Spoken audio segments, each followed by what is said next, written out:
Hello, everybody. Valcomer here with the 5 minute face check. We are talking with Division C East, seed number one, and today we have the Lazy Hydra from Please Clap. So, Hydra, thanks for being here today, spending a few minutes with me. For sure. Thanks for having me.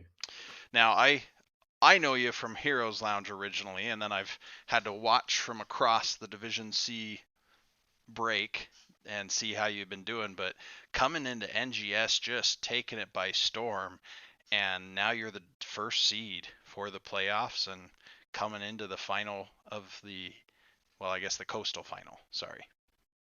Yep. Well, yeah, it's been a great season. So this is we ran 2 seasons in Heroes Lounge, and so this is our third season as a team. Second season with this roster. Golden and Wolf joined the roster last season for us. And yeah, we've just really clicked this season. We've kind of figured out our drafting, and it's worked really well, and the results have shown. Nice. Now I do think that you maintained a pretty strong record, not just like eking out first place, but head and shoulders above in first place. And I think I only watched one loss, and you were kind of memey in that game, frankly. Definitely. So we had 2 losses this season. One was against Region Anomaly. That one, I think honestly, they just played it excellently. Although I would say we probably could have won in the third map if we had drafted better, or even in the second map if we had played it into their comp better. But then, yeah, our other loss against Deep Fried Ragos, we know those guys super well, and we just decided to kind of meme around because we knew it wouldn't affect the standings whatsoever. Yeah, I want to say each of the drafts was rather unique that game, but even so, it wasn't a free win for either team. Both sides were having quite a bit of the shenanigan play, and it was actually an extremely close match that they ended up getting the final team fight, which led them to the core, and they won. Yep, yep. So looking at the playoffs, has it been fairly smooth sailing? Have there been really tough moments that you've pulled it through? What have you looked at, or what have you seen so far? For us so far, for our run through the bracket, it hasn't been too difficult. We were pretty well prepared for the 2 teams that we faced so far. And we were able to, although there were some moments where it got a little iffy, pretty much win without feeling too worried about it. But looking throughout the bracket, there have been a few things that surprised me. Regen Anomaly going out in the first round was one of them. And then I saw Die for Vision in theirs. I actually got to cast their semifinals match. And that was really interesting to watch. Both Wood League and Die for Vision looked really strong in that match. Yeah, I actually just finished up my interview with Shamhat of Die for Vision, and she said that the first game they just got taken to task, but then they rallied for game two and three. So I I think you're gonna have a tough match on your hand, my friend. Definitely. Everyone's been saying, I've been watching Nexus Edge, talking to people. Everyone says Die for Vision pops off in the playoffs. We did get to play them once in the playoffs back in Heroes Lounge during our first season, but that was a different roster for us, and there were also some connection issues. So I'm certain this is going to be way harder than it was then. Nice. Anything special that you would say you and your team have done to prepare for this season or as you're going into the playoffs? Yes. Yes. Anything you're willing to share there? Or you got to keep everything close to the vest. We'll just say very few picks are off the board. So we're ready for the old five specialists siege guerrilla tactics hit and run warfare. You Nice, got me there. nice. Exactly, exactly. It's quite a bit of fun. I think it could be a little stressful for a playoff situation, but if you're ready, by golly, let's hit it hard. So, well, I think you've got a fantastic match ahead of you. I will be tuning in where I am able tomorrow. It's obviously a little bit earlier than I'm always able to with those East Coast times, but Die for Vision and Please Clap. Man, that's going to be a tough one. May the memes commence, and I'm sure it'll be a nail biter. I don't think this is only going to go 2 rounds, my friend. Yeah, I'm excited for it. Nice.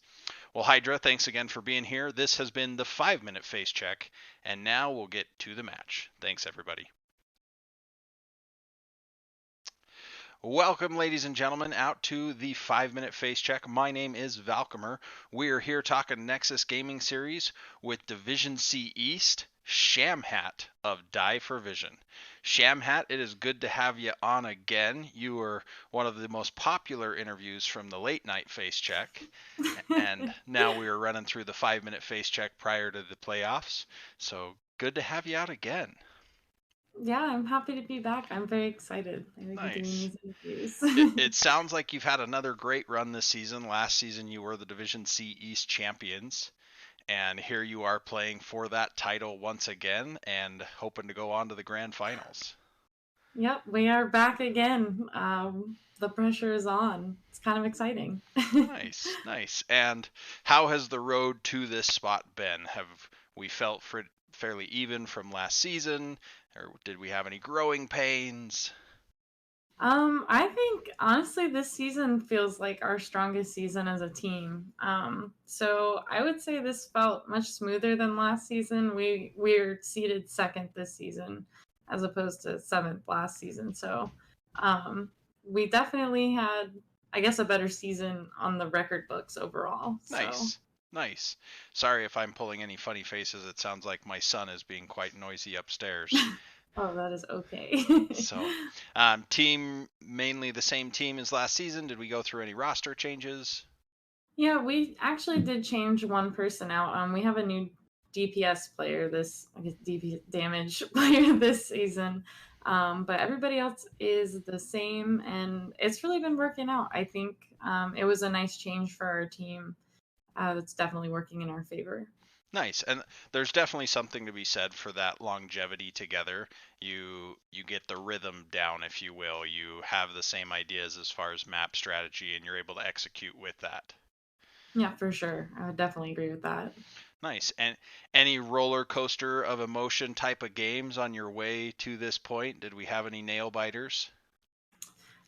Yeah, I think, well, honestly, I would say our game this past week against Woodley was our first game was horrible that we played. And that one honestly was kind of like in the moment, we were like, wow, if we play like that again, we definitely will, one, have played the worst games of our season, but two, we won't be able to play anymore for this season. I know the So feeling, unfortunately. yeah. So honestly, while the game itself wasn't particularly a nail biter, it was honestly terrible on us. Not, Woodley played really well. I would say that whole situation was kind of stressful. But you pulled And out the then, reverse sweep, and here we are. yeah, we did. Yeah, and it Nice. worked out. So you're going up against Please Clap. They are the number one seed, and I'm having Sure are. first joined this season into NGS, being in Heroes Lounge last season. How has it been watching their climb through the division? Well, I'm not sure if they know this, but we actually played them in the Heroes Lounge season prior to this NGS season, or the last NGS, So somewhere Heroes before Lounge this 2. NGS season. Yes. Um, and they beat us barely. I unfortunately actually disconnected in a game and I couldn't get back in, so they Oh, had a bot. But we played them close in other games, and so we were excited to see that they were in our division this season. We played them very closely in the regular season and lost, so we are like super excited to play them tomorrow as of this recording. And I guess in like 5 minutes or something, whenever people watch this. that's But right. That's right. yeah, yay, stay tuned. But yeah, so watching them play all season has been like extra fun for us. I don't know if they know that, but we like low key stalk Nice. them. So Nice. And any special preparations that you have gone through as the season has progressed or as the playoffs have come through? well, our scouting masters have gone through and watched, all the replays. They've looked at all of the details. Listen, I'm telling them we're coming for them. Nice. They've seen all the heroes they've played, the maps they like, And we've actually been talking about it for a couple of days now, so that we like really have a solid plan going into it. The energy's there for you. Yes, very, very excited. So well, I know that I will be tuning in. I'm excited to see it, and this has been the 5-minute face check. Thanks, everybody. Yay.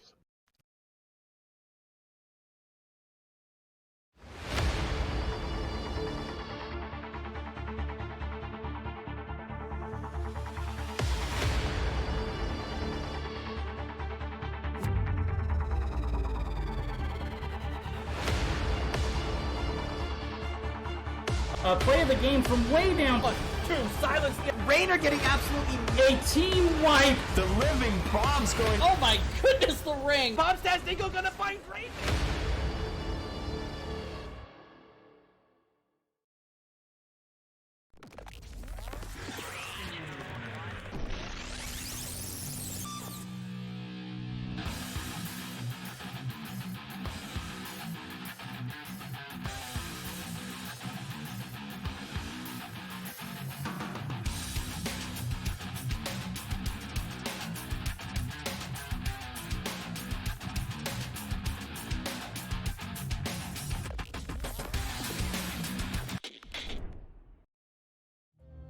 Good evening, everybody. Welcome to the Nexus Gaming Series. It's playoff time, and we are in the Coastal Finals. Tonight, we're going to see Division C East, and later, we're actually going to see Division B West.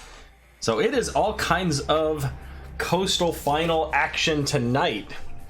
But C East, we're going to see the number 1 seed, Please Clap, facing off against the number 2 seed, Die for Vision. Both of these teams have, as you just heard, they've been together for a little while. They've put in the time and effort, and it shows. And they're here in the Coastal Finals looking to see who's going to go up against their opponents in the West. Either Would Tap That or Arrogant Nephilim. And it all begins right here. Tonight's festivities are going to be a best of 5 series. So let's take a quick look at the standings and the map bans. We'll start with the maps here. So we had Please Clap banning out Braxis Holdout and Dragonshire, with Die for Vision banning out Battlefield of Eternity and Volskaya Foundry. Our first map is going to be Towers of Doom. This was the selection of Die for Vision as they elected, as Please Clap elected for first pick. Meanwhile, for the standings, let's actually come back to this bracket in a second. Again, 1 and 2 right here. The top 4, however, all very close to each other. So far here in the playoffs, let's take a look at how we got here. Please Clap defeated Illa Dancing Queens 2-0 in that first round. They then defeated House of Ches 2-0 in the semifinals. Meanwhile, Die for Vision taking the 2-0 over Duratan's Couch, and then in the semifinals, a 2-1 victory over Wood League, and that was a set to watch. So if you want to go back and see some replay action, you know, that might be a good one to watch.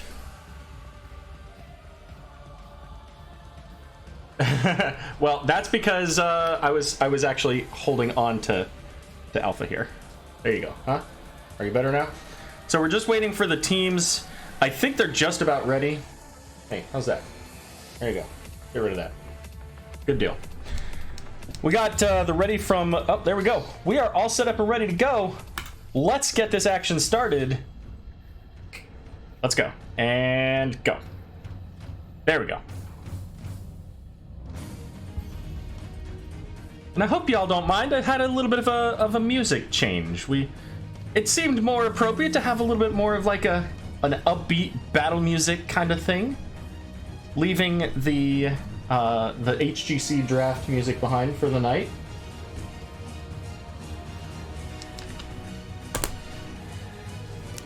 So Towers of Doom, we could see a lot of different heroes here. We could see a double soak with a 4-man push in the bot lane.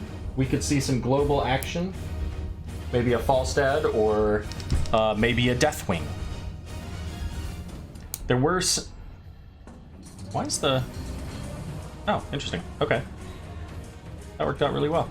Cool. So... Apparently, I have a black box there blocking out chat. That's awesome. I didn't have that before. We're going to see Diablo and Tyrande, a far cry from the Deathwing and Oriole that we've been seeing here recently.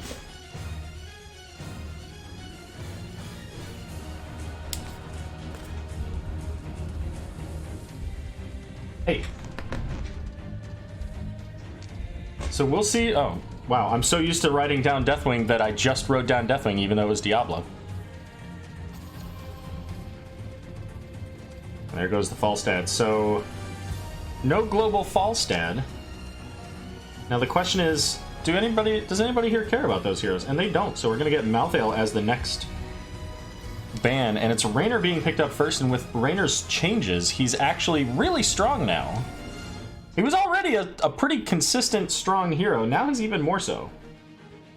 Doesn't give anything away about their draft either, right? He's just a consistent, sustained auto-attack damage with a little bit of burst. Also has that good siege pressure with Hyperion. Can also stall out people from picking up the altars.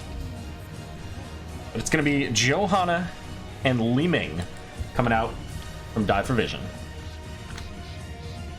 Nearly instant lock onto the Leoric as well. So that's the one thing that they definitely knew they wanted. What else do they want to have go with this? Let's see, that's golden on Leoric. Perfect. And Earl Shep on Johanna. Alright, so it's going to be a main tank Blaze to go along with the Leoric and the Raynor.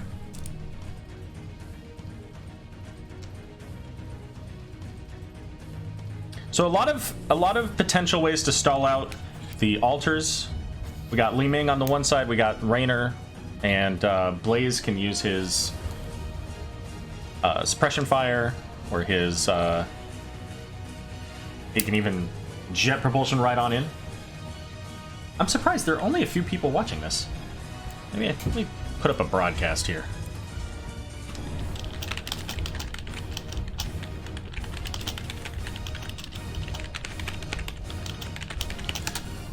Make sure everybody's aware that this is going on. We need more people here. ETC going to be the third and final ban from Please Clap.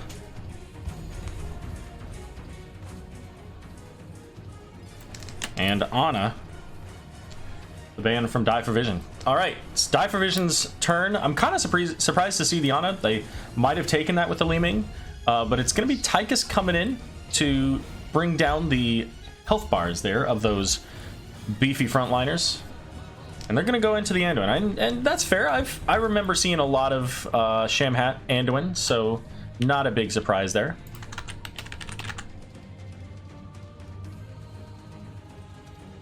Tychus Sulfide, there we go. Last two picks, so we need another damage, and we need a healer here. Does Wolf go into Rhaegar? Wolf probably isn't their healer, but because his name's Wolf, and because it's Rhaegar, right? Nailed it!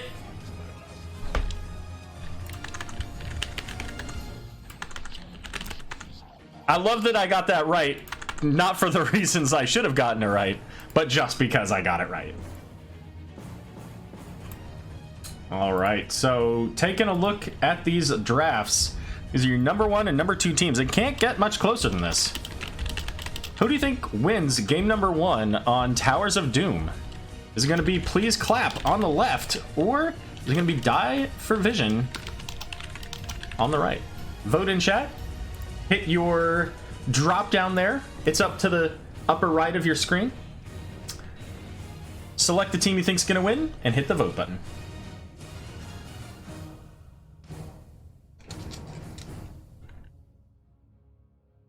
And you know what? The music ended at the perfect time. How can you not love that? It feels so good when that happens.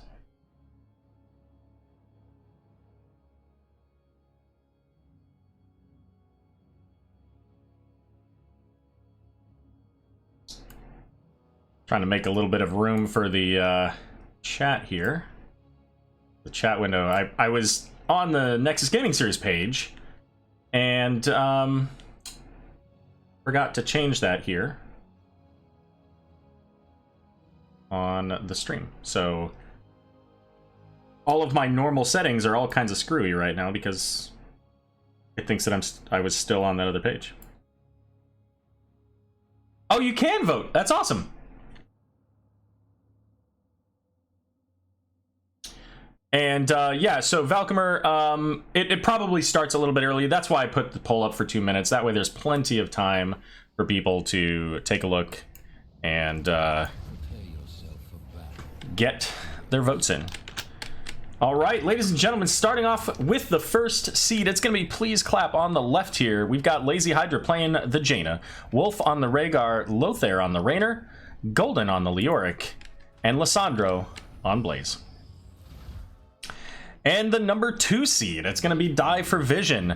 Shamhat going to be playing the Anduin, Earl Schlepp on the Johanna, Darker Black on the Li Ming, Atlas on the Dahaka, and Sulfide on the Tychus.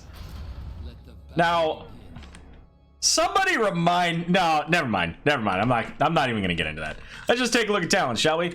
What do we got? So Dahaka's going into the Tissue Regeneration, giving him that extra regen from his essence over time. And it looks like Please Clap just eking this out. 4 votes to 3 in chat. A lot of people voting in chat. Must be that mobile change. So good stuff. Love to see it. Li Ming going into the Aether Walkers, so she's going to have those free teleports along with the increased damage on arcane missiles. We've got the Hold Your Ground for Johanna. More shields more often as Tychus just shredding Lissandro there. Ultimately able to... I'm sorry, Lissandro. There's no R in that. Gonna have to use Jet Propulsion to get out of there. Also, speaking of which, Tychus taking Dash, that level 1 talent that basically kind of took over for what his quest used to be. I like his other talents, though. He's got a lot of viability in those level 1 talents, depending on who you're going into. And then Bold Strategy coming out from Anduin. So that is what we've got coming in for Die for Vision. Meanwhile, for the Please Clap side, what do we got? We got Fingers of Frost for Jaina, looking for those globes, getting the mana regeneration, but also 10% additional critical damage to chilled targets when she completes that quest. New Habits for Blaze, another regen globe collection quest here that'll eventually give Blaze the Unstoppable, but also gives him cooldown reduction on his Pyromania. Normally 90 seconds, it reduces by 8 seconds per healing globe.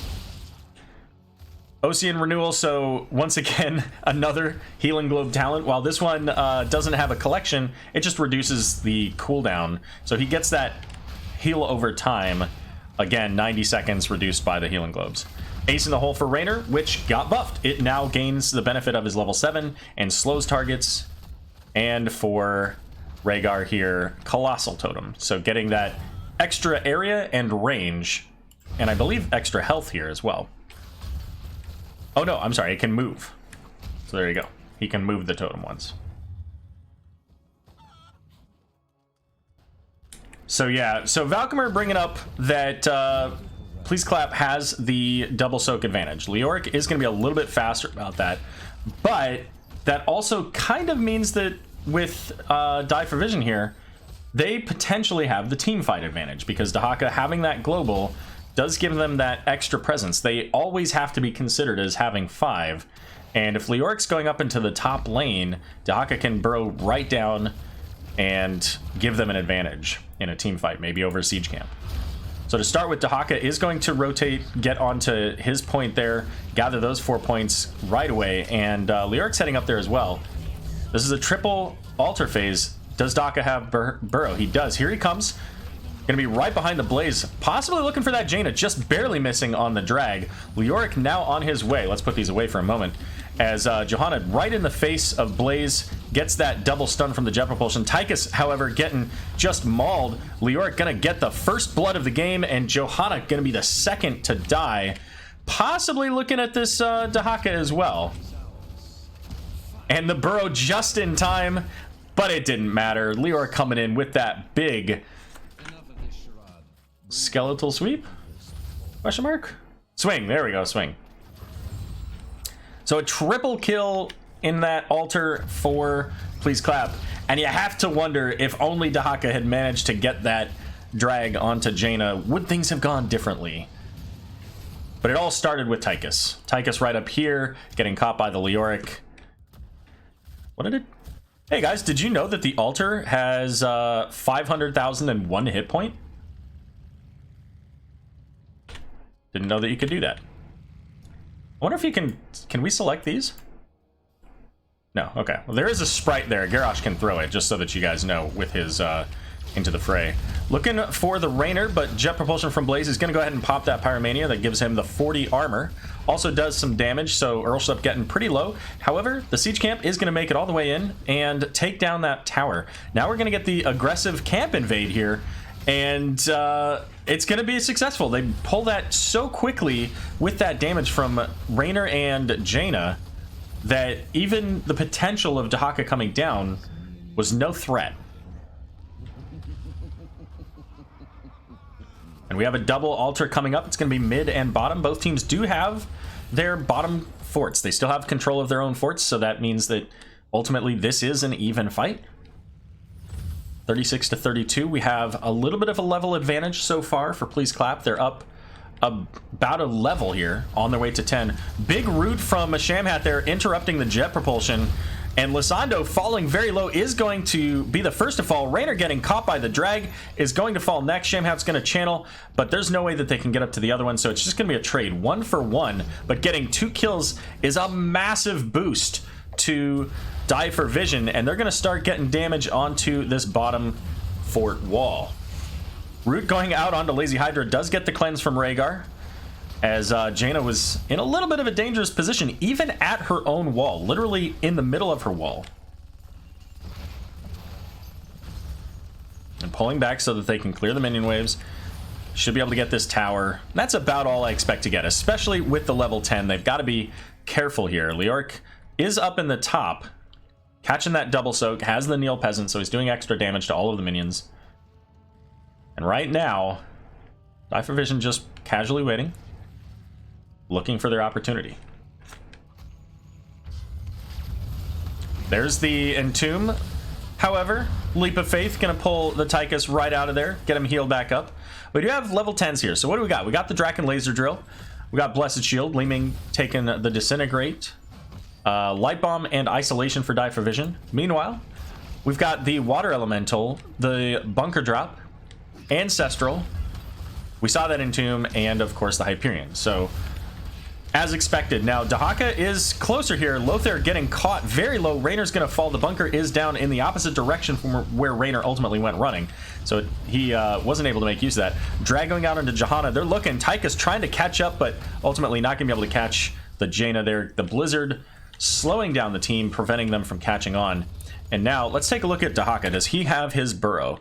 He does. So he'll be able to catch up to the top lane very easily to get one of those altars that are spawning. Maybe? Yeah, he's already over there, so looks like Anduin gonna be the one to zone out the team, at least to start with here. Blizzard coming out. We do get the jet propulsion, but Johanna uses the hold your ground shield Iron Skin to prevent her own stun. And here they come. They do get the interrupt onto the altar. And let's zoom this out so we can watch this. Draken Laser Drill going out is sitting there channeling onto the Rainer. Now it's switched over to the Leoric. But the team is very split. We got a bit of a flank here.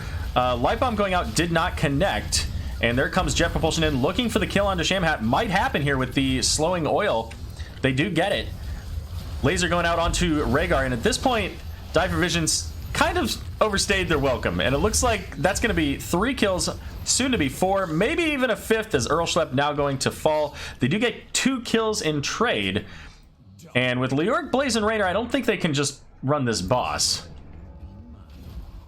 And they're not even going to try. Level 13 is now available for Please Clap. How about you get over here? There you go. Rainer and Blaze, however, can get down and start working on the aggressive siege camp. Question is, can they get it done quickly enough before Die for Vision makes it here? Leoric coming down as well. So Tychus is here. He's going to be able to get a lot of damage onto the Blaze, but he's going to fall in trade. Both of them do fall. They lose the siege camp here. Li Ming getting some resets, but not able to get the kill. So there you go. And what did go over to the blue team, right? Yeah, it shows blue. Both of them were sitting there on it, and it looks like Tychus just fell, I think just a moment before Blaze, and then Leoric just walked up and said, yeah, by the way, I'm unstoppable. Or I can be unstoppable. What are you going to do about it?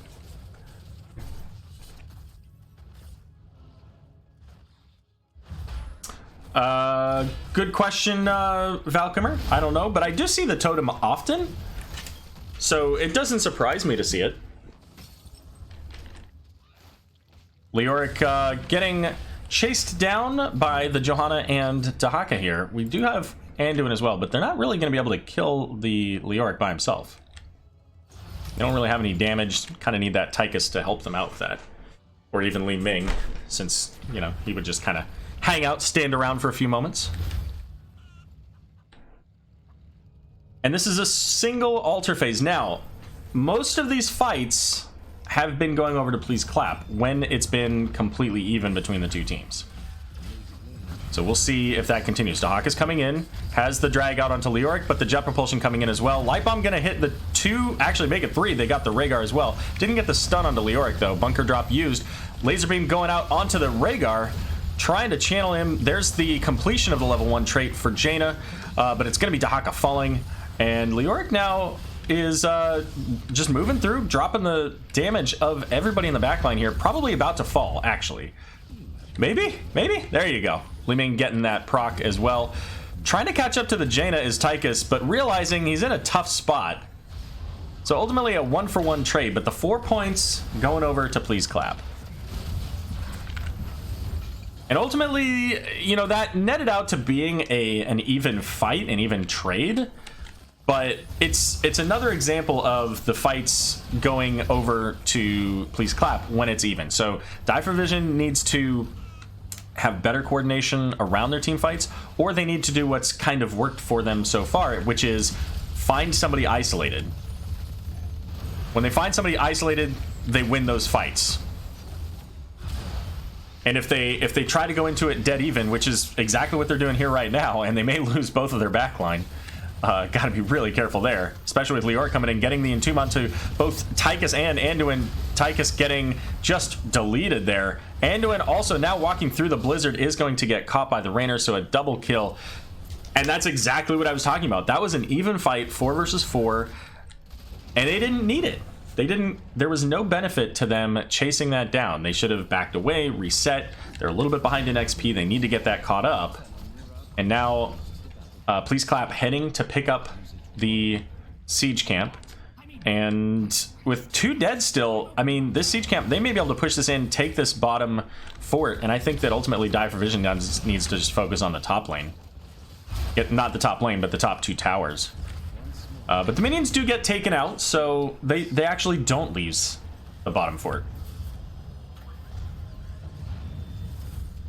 Dahaka gonna get onto the top altar. Tychus heading over to try to stall this out. A little bit far forward. This is quite an interesting choice from Tychus. He does have that extra healing from his minigun. Ancestral going out onto the Leoric. And keep in mind, we've already gotten one from the blue side here. Jaina, however, going to be the one to fall. And, I mean, again, that was a perfect example of what I was saying earlier, right? They got the Leoric by himself. They were able to make an uneven fight, and in this case, they took 2 altars for 1. And they just need to keep doing that. They need to make sure that they're not getting caught by the Leoric entombs, most especially the Anduin. Now this, with Leoric coming in, this is, once again, an even fight. Here comes the Light Bomb. Blaze going into the bunker, so they're going to be able to get the siege camp. At this point, they don't need to be here. Shamhat's very low. They need to go ahead and just disengage this, right? They get the XP out of the camp. If the camp makes it, great. But they've already gotten the value from getting that target and burning a couple of ults as well. All right, jet propulsion just missing there. Tychus shredding the Blaze, and they do get that kill with the grenade. However, Blizzard coming out, clearing up the wave. Still an uneven fight, so this is still slightly in favor of Die for Vision, but they do have to be cautious about the tower. Never mind, if they get a big stun onto Raynor, that's another kill. And now this bottom tower is all but secured for them. They do need to finish it, though. They're out of minions. Somebody's got to turn around and attack this. It can't just be Johanna and Anduin. And this is fantastic timing for Die for Vision. They've got the bottom altar coming up. They have control of 5 towers. And most importantly, they have control of the bottom tower where this altar is located. So they should be able to post up, make sure that nobody can come into this, and gather themselves 5 points, and put themselves now just barely into the lead. Please Clap coming in with their minion wave, looking to see if they can't try to get this tower down a little bit. And at this point, it's almost even in kills. Holy cow! How did Jada even take, like did she had to take tower shots. There's no way she took that much damage from Anduin. Yikes. All right, so we do have Siege Camp that was picked up over here. It's on its way, so that's potentially 3 additional points. And it looks like I'm not entirely sure what Die Provision is doing here. I'm not sure that they know what they're doing here. I think they're just kind of checking to make sure they're not being scouted out or have a flanking Leoric from behind. Ultimately, they just want to stay here. Jaina using that ice block. The light bomb coming out did get the stun onto Jaina. She came out of the bunker, and that armor was not enough. Blaze is well going to fall. Li Ming getting the resets, looking at the Rhaegar, and is going to get a triple kill.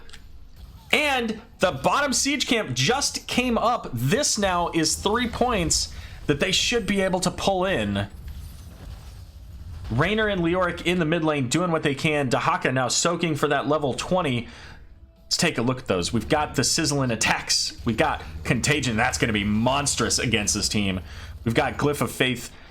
Absolutely perfect for the Entombs. With 3 heroes down for another 20 seconds, this is a very precarious position for Please Clap. They don't necessarily lose here. That's going to put them down to 12.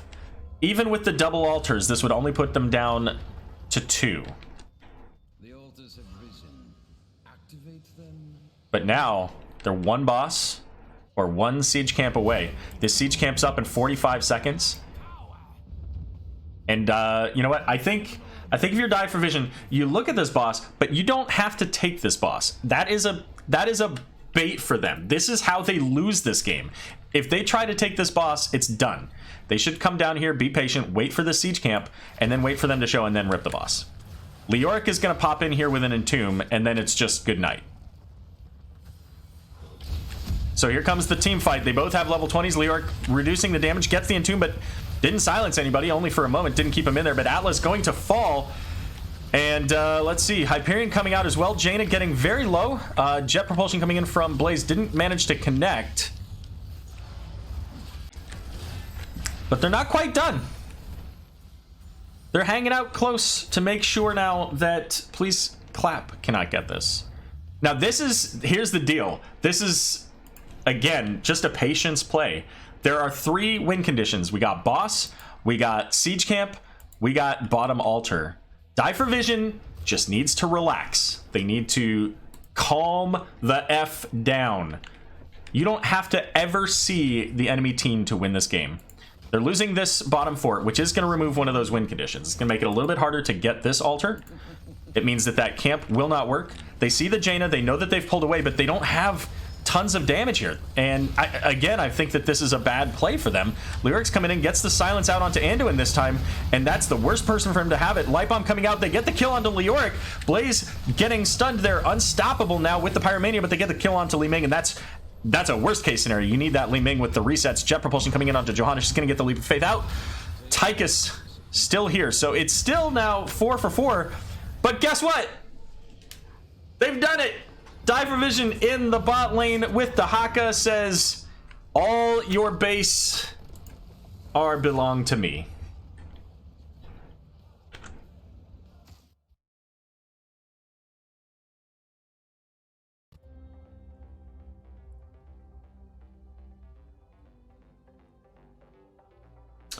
Silvara, I'm signed up with Heroes Lounge. I haven't really done any, actually. just the Div S stuff, which is Heroes Lounge and NGS partnership.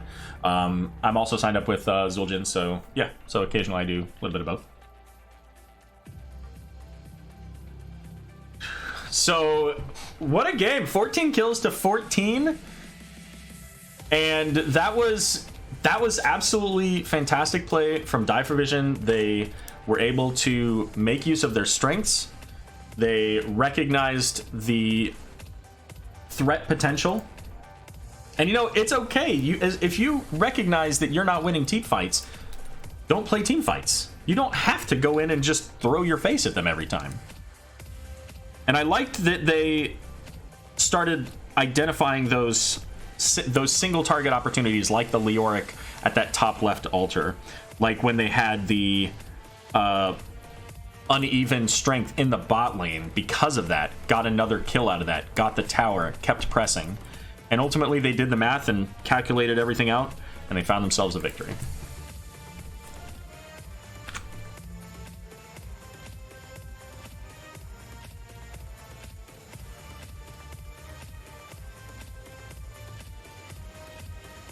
So there was a lot of chat in there, but there was also a lot of action. So I think I missed quite a bit of what you all had to say.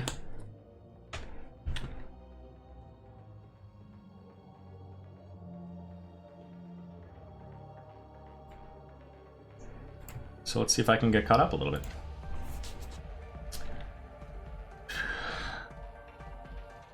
But my face won't throw itself. Take that, Kime feeds. All right, that was like Kime feed, but without the feed in reference to Tychus. I love it.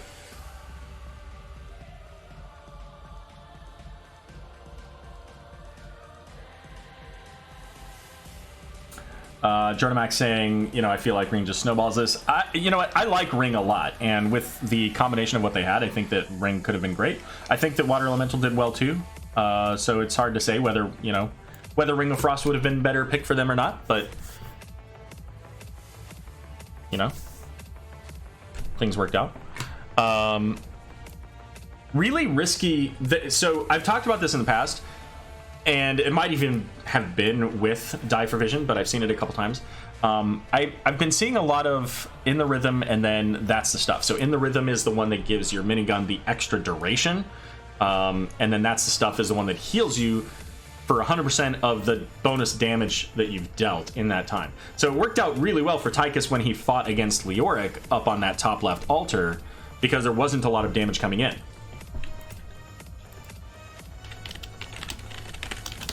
But in a lot of other team fights, if Tychus gets focused, he's just dead. So against Jaina, for example, having that spell armor would have been huge. Even the Blaze would have been helpful to mitigate some of the damage coming out from Blaze as well. So was it the right pick? Was it the wrong pick? Whatever, right? It's just the pick. I just find that, in my opinion, it's a difficult pick to get consistent value out of, if that makes sense. And Night Knight saying, hey, please clap is gonna bring it. Fair enough. I hope they do. We do have another series tonight at 11 p.m. Eastern time coming up. It's going to be the B West matchup. So as long as we're good on time for that, whatever. Turkey Milk says we're going to Game 5. I believe it could happen.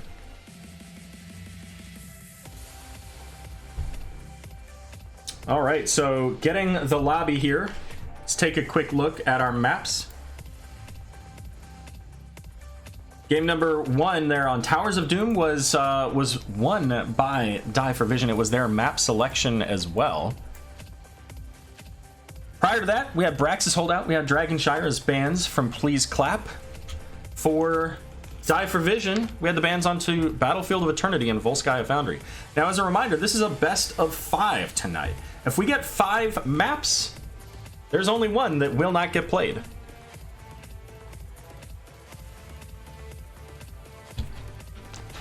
That said, it is interesting. The priority on to first pick remaining.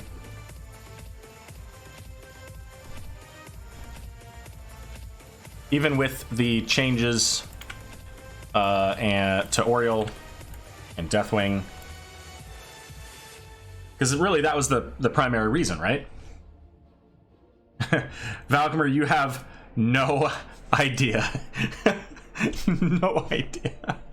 I think I went to sleep at 2 a.m. I got woke up this morning just before 7 a.m. by the friggin' neighbors chopping down a tree. Not literally the neighbors, but they paid somebody to come out and chop down the tree. Obviously, you're aware that we were up yesterday morning for the absolutely way too early game between Can't Counterpick Stupid and Durkan's Couch. Which, I mean, to be fair, it was fun. And I'm glad that we did it. I probably won't do it again, but I'm glad we did it. So just to clarify, the best of 5 is not at 9 p.m. Pacific, it's at 8 p.m. Pacific. It is at 11 p.m. Eastern, because if it was at... I'm not gonna start a best of 5 at midnight. There's no chance of that one. I just had to double check.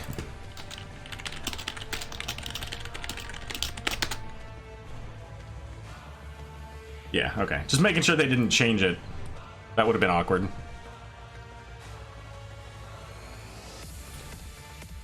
Please clap pours milk before cereal.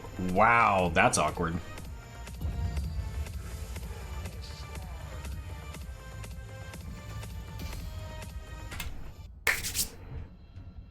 All right. Game number 2, Infernal Shrines. The selection of Die for Vision.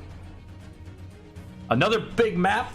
We can see more of those double soakers. We don't see double soakers with a 4-man push as often on Infernal Shrines. It's typically a rotation with the solo laner kind of hanging out doing their thing. But we might. Diablo going to be the first ban here. Continuing on tradition, Tyrande as well.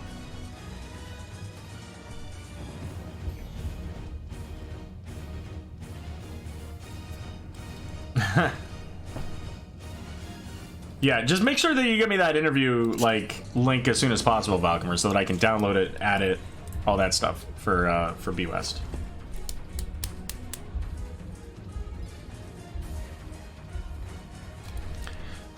Is it going to be the Falstad? It could be the Falstad. Falstad gets value here. It's not. It's going to be Stukov. Stukov also gets value here. So that is our first deviation from the bans. Now, we saw a Malthael ban last round. We could see it again here.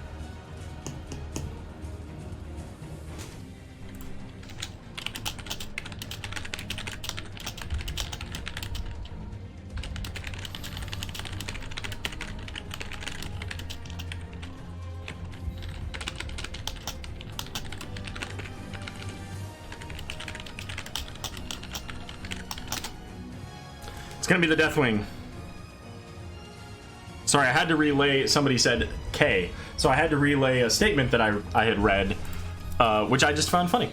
Which was, if K is short for okay, and pop is a term people call their grandfather, is K-pop short form for okay boomer?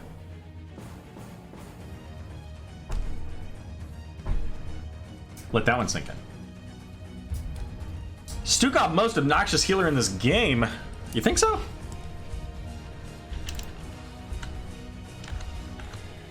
It's been a while since I've actually... I don't even think that I've seen a Stukov, in our games. Well, there's that Falstad that was banned out, and you know what they said? That's fine. Ban out the Stukov. We'll take the Anduin. It worked for us last game. And Johanna going to be picked up by Losando. So another hero that will have the Unstoppable on their trait. But this time they'll get it from level 1 and far more often. Ana going to be the pickup for Wolf. That was banned out in game number 1. So Ana and Malthael. This just got super sketch. Alright, so what I would like to see is Nubrak? I think I want to see a Nubrak. Nubrak gives them the engage with the Bro Charge, Anduin Light Bomb. They're going to get rid of the Jaina. gives him a lot of stuns, but most importantly, it shuts down the Ana Malthael combination. Just click, have a cocoon, enjoy your life.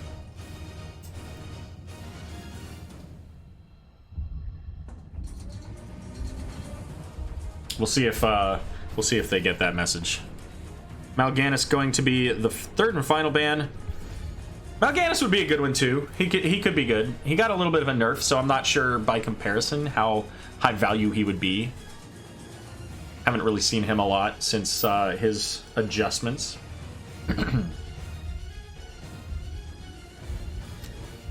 What's it gonna be? I want to see Sonya too. Okay. I was originally thinking it was probably gonna be ETC. But, you know, they could still do the Anub'arak. It's gonna be the Kerrigan. Kerrigan's pretty much only map as consistent.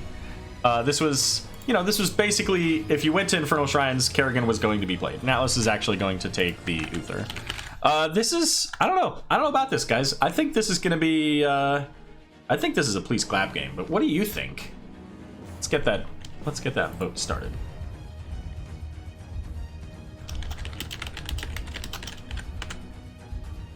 Let's see, so that's clap, die for vision. Yeah, so I don't know, just looking at the drafts, I feel like Please Clap has the advantage here. The Uther, I think, comes in with the D shield to help counter a potential Last Rites. Also can be helpful against the Kerrigan with the stuns. He gets a cleanse. So we'll see. I don't know. Hey, Cubico, welcome. Good to see you. We're doing the C East Coastal Finals.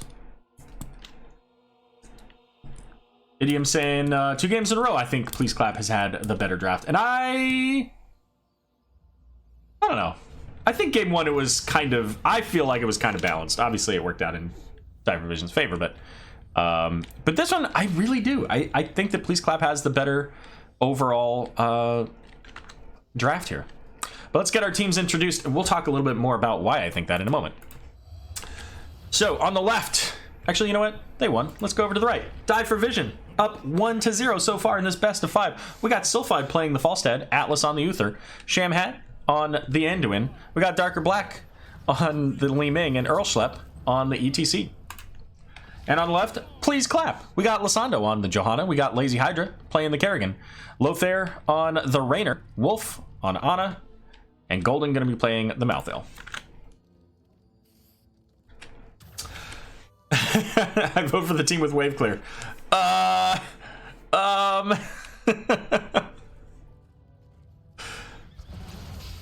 You know what? That's fair. That's fair. Chill's saying, you know what? If they set up their combo right, then it works. So that is fair. That is a good point. The Holy Cow and Light Bomb could certainly bring them to victory. Right now, they've got Kerrigan, who's going to be able to do the points pretty easily if she goes into the right build.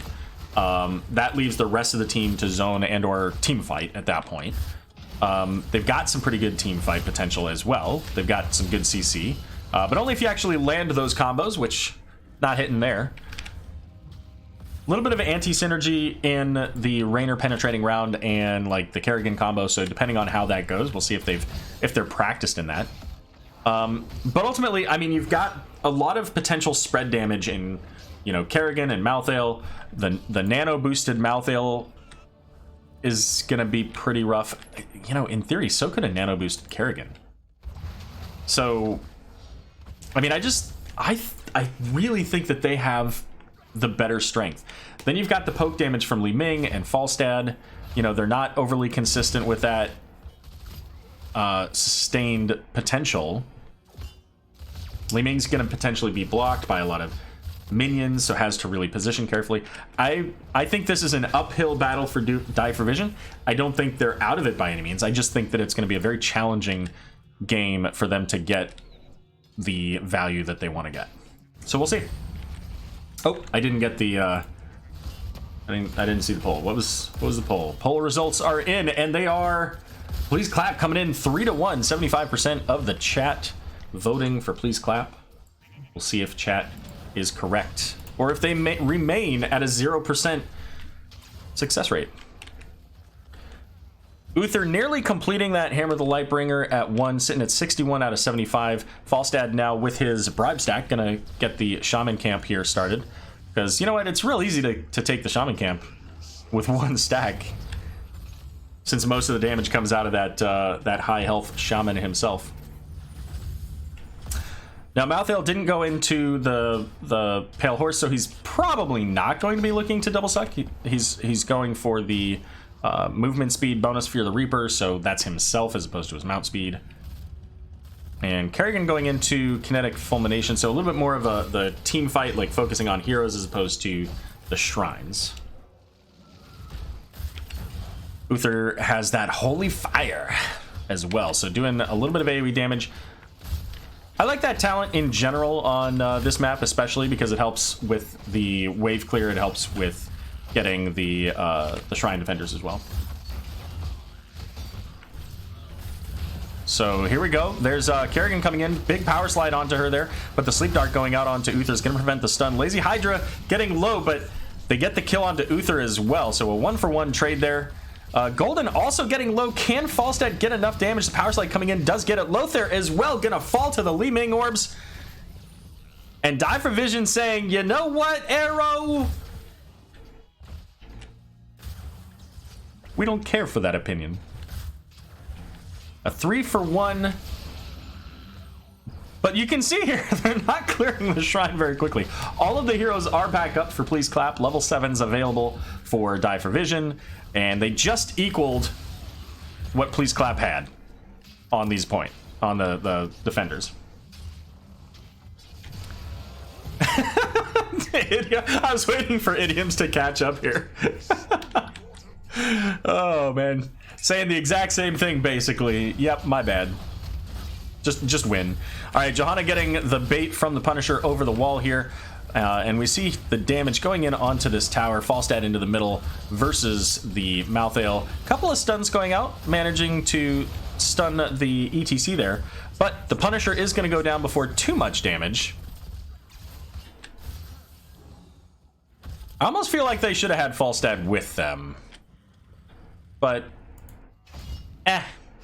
Falstad was able to get more soak than probably the Uther could have, or really anybody else.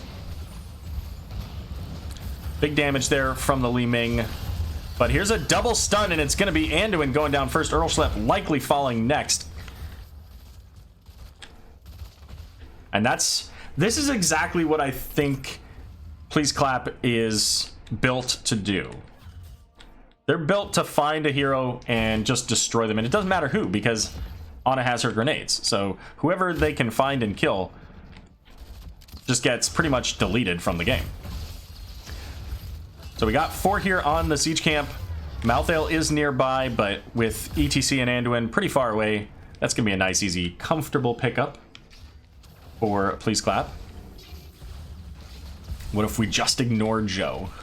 Huh? Only Golden. So XP very close here between these two teams now that we've got the 3 kills. Let's actually see just how close are we. So a little bit of a lead from what, structures it looks like. Oh no, my bad guys. That's what I get for reading numbers. Good rotation here. We're gonna now get the rest of this tower. That's a little bit of a boost. Also the level 10s available for both teams. But with the siege camp, we got a Rainer. We got the auto attack damage from Kerrigan. So I mean, they're gonna get some pretty decent push. I think they have more push even than the 5-man up here. Falstad's gonna get in here and bribe and say, hey, let's get this camp. Now, this camp does not do any damage to that fort. So, ultimately getting very similar value out of these forts. But they left Falstad Oh my goodness, Falstad just about getting caught there. Did make it out using that barrel roll. Yikes. Oh yeah, Cubico, I wasn't suggesting that they should have had everybody there. I just wasn't sure if Falstad was the best one for them to. I think they could have gotten a little bit more, but ultimately they made it work. Right, they eventually got that tower. And the fort now down to about half thanks to that minion wave. In the mid lane, however, they did take some damage in trade. Not a lot, just a little. And here comes the middle Punisher. It's going to be Frozen Punisher. And this so far has been set up a little bit more by Please Clap. Now this is an interesting bush gank for them. Does Falstad get caught by it? Oh no, does Uther get caught by it? Looks like he does. Doesn't have, basically, never mind, does have, but didn't end up using it. Or, no, he used it, just didn't get any value. So anyways, all those things that I was going to say, none of them mattered. A couple of ultimates went out. We had the Blessed Shield, we had the Ultralisk as well. Oh, no, he didn't use it. It was the Mighty Gust. That's what it was. I was going to say he had the Divine Storm. ETC looking for the Malthael here. They get the disintegrate damage out, but he's going to pop that Reaper and get out with that boost of movement speed. 27-2 on the Shrine Defenders, so this is all but secured for Please Clap. With this being a Frozen Punisher and the wall already down, this Frozen Punisher should be able to take out this mid fort and possibly even get a little bit of extra damage.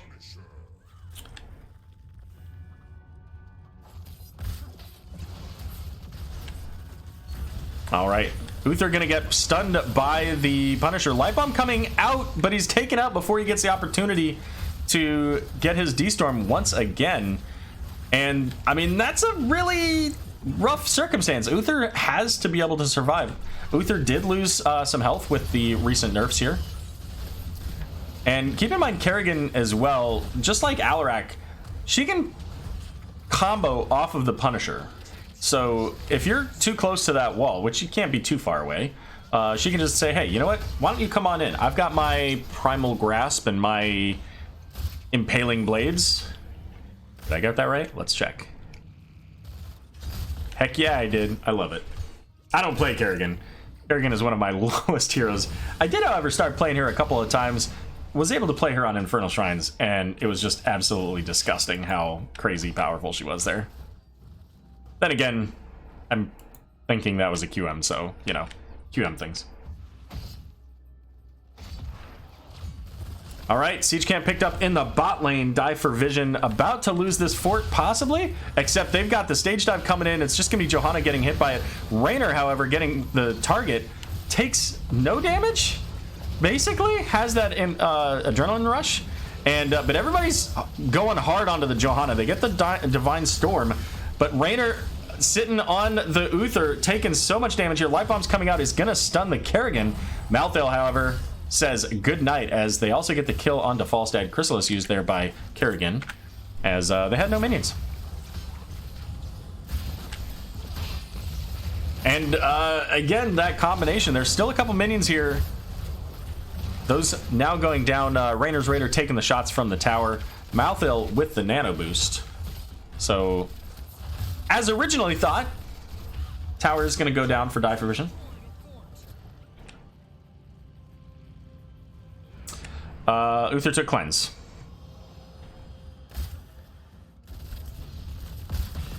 So yeah, fun times, right? Fun times. Face checks at midnight.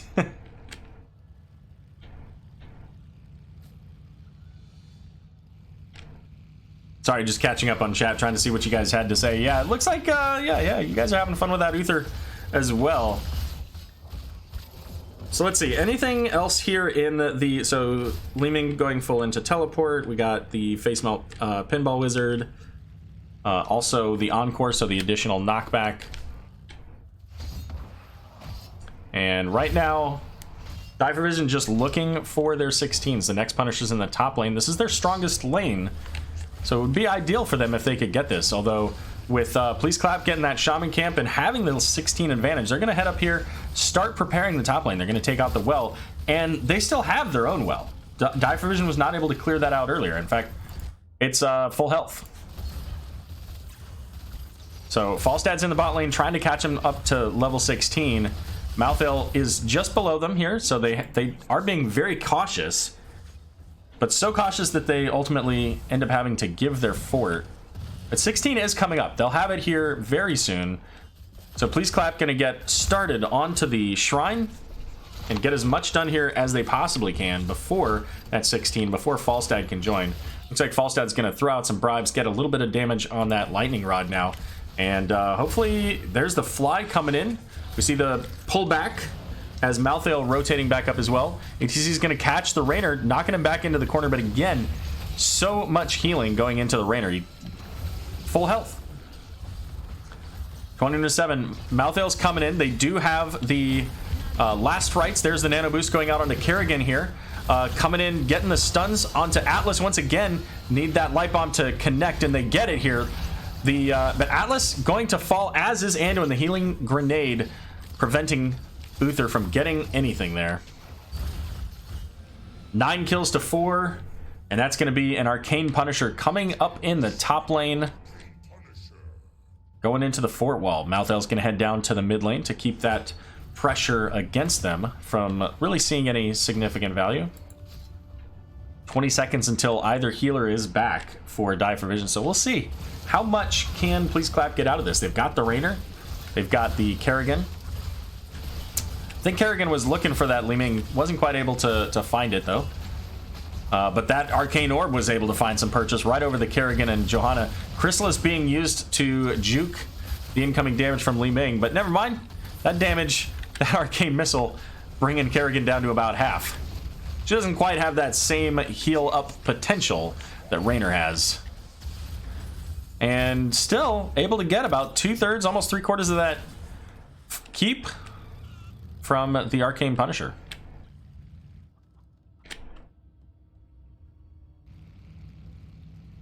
Diamond skin, you don't see that often. You know what? That's fair, but also you've got that big Kerrigan combo. So I mean, if you're gonna take the teleport into this combination with Malthael and Kerrigan, I feel like that's almost a required pick.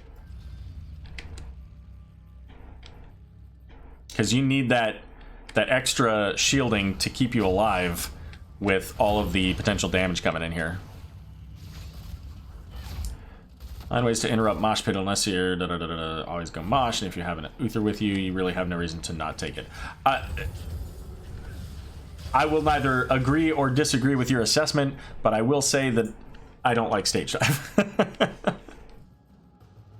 I like Mosh Pit, and I agree that like it doesn't matter the number of interrupts. You don't have to get a 5-man Mosh, even if you know there's a Horrify or something that you can bait out to from the Mosh Pit. It's predictable, right? You can make those plays happen. Level 20 coming up very soon for Please Clap, so they're just gonna pause. They have no reason to fight here. They've got a few seconds. Malthael's gonna get that level 20 probably right here. And Dive for Vision was trying to find it, but they just couldn't quite get that before. And level 20 is here, so we got the upgraded Rainer's Raider. It's gonna be Dusk Queen, giving the additional damage and everything there.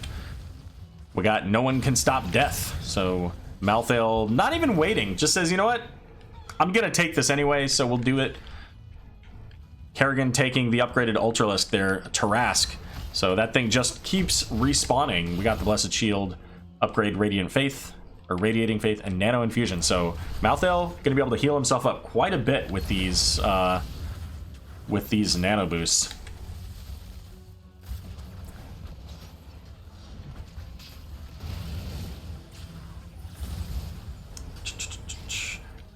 So many chokes here too. Yeah, no, absolutely, guys. And yeah, I mean, Cubico's got a great point, right? I mean, if you've got another global in the ETC, but ETC is always with the team. So, blind going out. Team saying, Dive for Vision saying, you know what? Bad call, bad call. Let's not go fight over that. Keep, however, this is toast. And I think they recognize it. The question is, where do they get their XP? So, you know, ultimately, ETC should be soaking a lane, Falstad should be soaking a lane. Uther should be their tank. And they should be doing it safely, as opposed to pushing the lanes back out.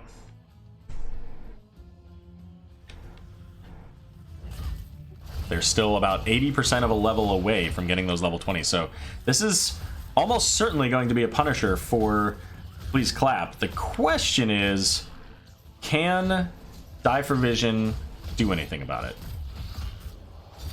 I almost wouldn't mind seeing them, like, push up this top lane, take down this fort, get the value there, maybe even get some value on the keep wall with the shaman camp, and actually threaten, right? Because they have a keep still up.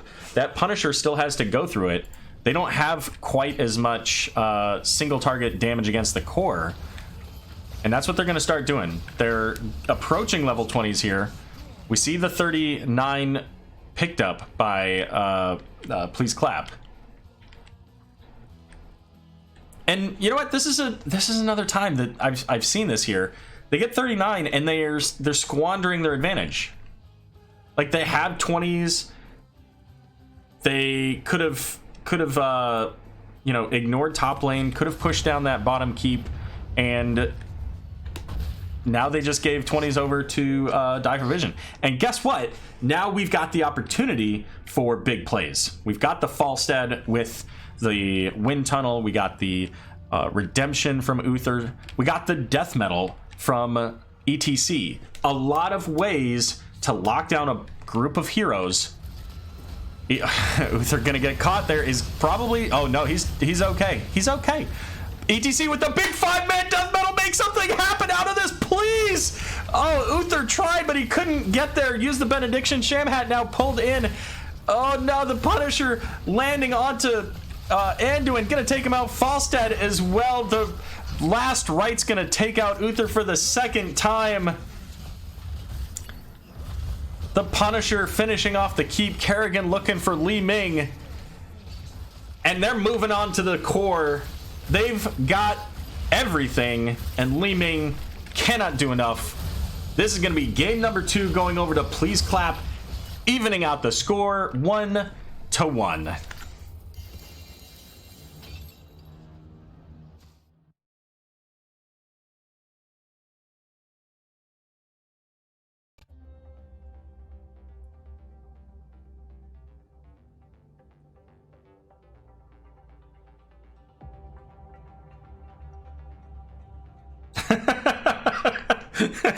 Zula rules, I love it. 14 kills to 4, and you know what? I mean, just solely based on the drafts, you know, that's what I would have expected coming into this. I feel like Please Clap got a better draft for the map, for the team fighting, and there just wasn't, you know, the potential benefits that Die for Vision could have had. They didn't really get into. And so they just kind of, they were always playing from the back foot, especially when, like, the Uther would, you know, pull the Punisher and get caught and basically just die because of the multiple stuns and combinations that they can throw into that. Now that end fight, of course, the Leap of Faith was able to keep him alive for a moment, but they just didn't have enough damage going into the Death Metal to get the kills. I mean, one Li Ming reset there, and I think they had Malthael maybe low at like under 100 health, so it was really close. But I think, you know, Uther went back in, and I don't know officially what killed him that point, but I think that he went back in maybe looking for the Divine Storm to follow up on the Death Metal, but then he just died. You know, he hit the Benediction, probably looking to try to get the additional attack of something. I don't know. Maybe it was his Holy Radiance. Maybe he was trying to heal himself. I don't know.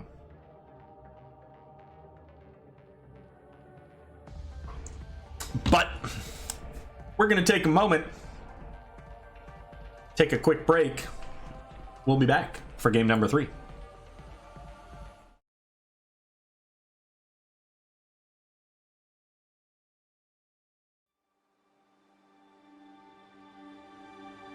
When I was young, I lived a life of recklessness.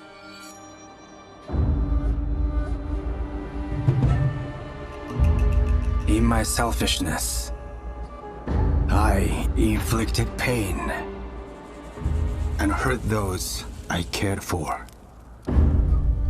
I have learned many lessons in my struggles with doubt and fear. Balance and harmony are not easily attained. They must be fought for!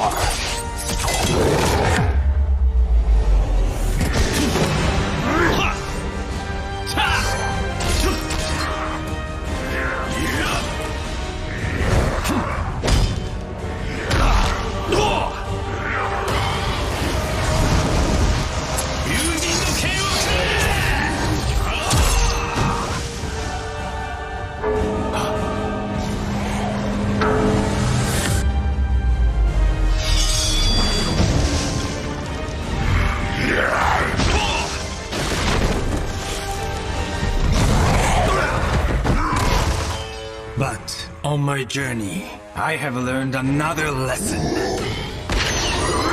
You do not have to fight alone.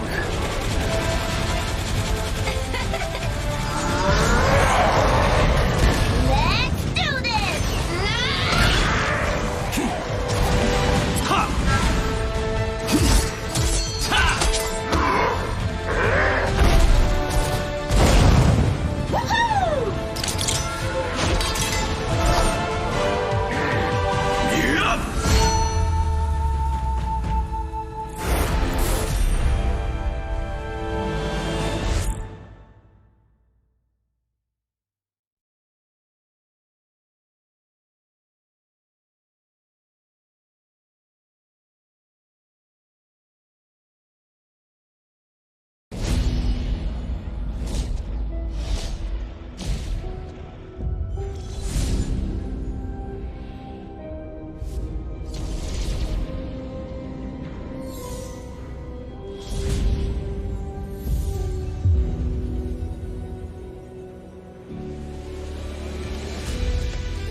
All right, welcome back, everybody.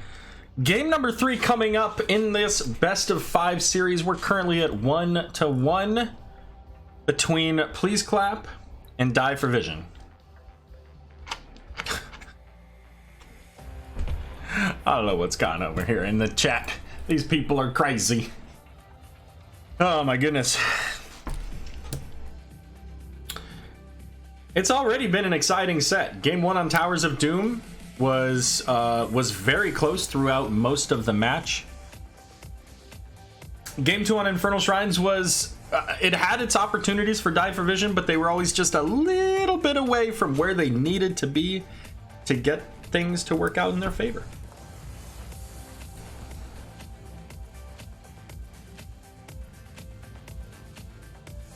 And you know what? And I appreciate the chat as well. You guys providing your opinions, providing your strategies and thoughts. Let's see here. What Make sure, what bans do we have? Anything that's of any consequence? Alterac Pass? I think we're fine. We're going to the Alterac Pass, everybody. And we're going to go ahead and continue banning out the Tyrande.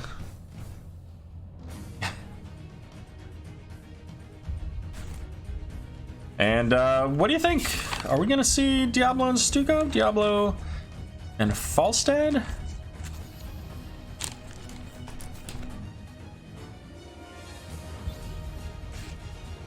It's Coastal Finals, guys. This is where you've got to turn everything up.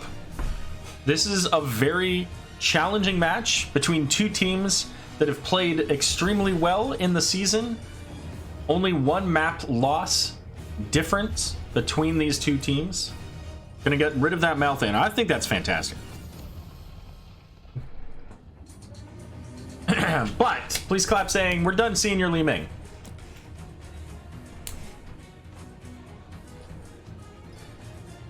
It's been first ban Tyrande all night. All night, every game. At least from Die for Vision. And Diablo's gonna make it through the draft this time. That's gonna be picked up by Earlslep.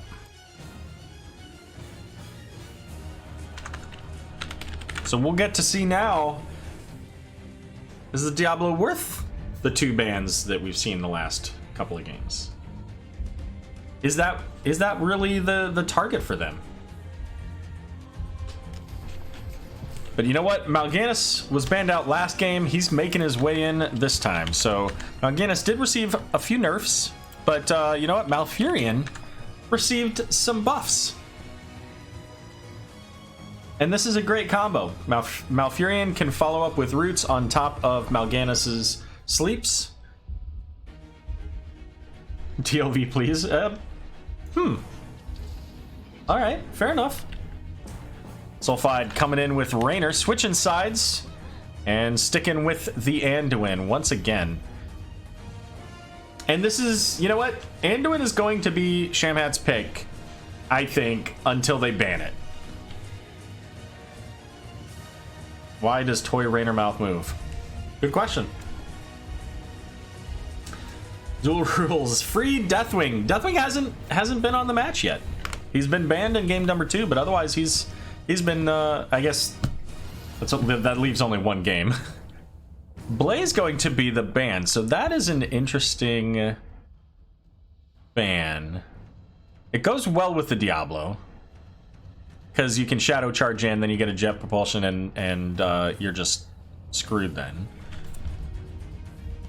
But I wonder if there's any other reason that they were banning out the Blaze.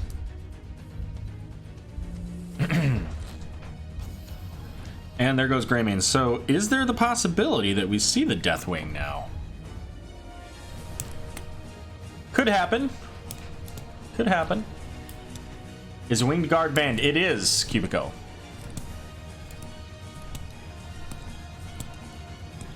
I should let them know.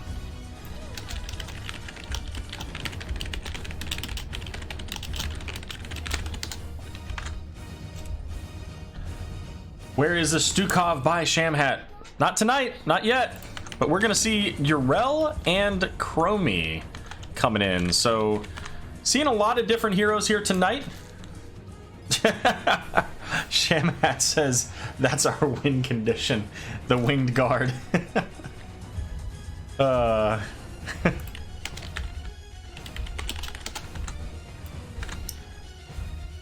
right, what are we gonna pair with the Raynor?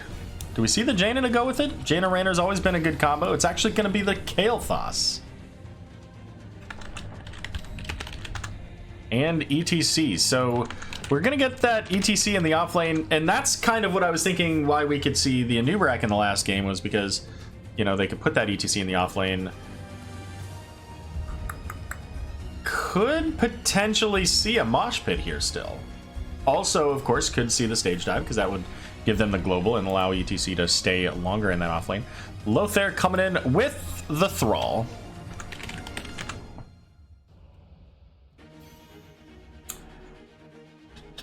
Goat. Oh, Goat. Right. I was like, greatest of all time? No, I don't want to raid. I want to put up a poll. Lothar, that's a bruiser, not a DPS. All right, let's see. So please clap or die for vision. All right, ladies and gentlemen, we've got our draft. Who do you think's going to win this game? Is it going to be please clap on the left, or is it going to be die for vision on the right? What do you think? Vote in chat. Hit the drop down. Select the team you think's going to win or the one you want to win. Hit the vote button, and then we'll see. Every time, the music has been on point tonight. Every time it finishes when we're going into the screen. I love it. Great decision, Arrow. You're awesome. Thank you, Arrow. You're not too bad yourself.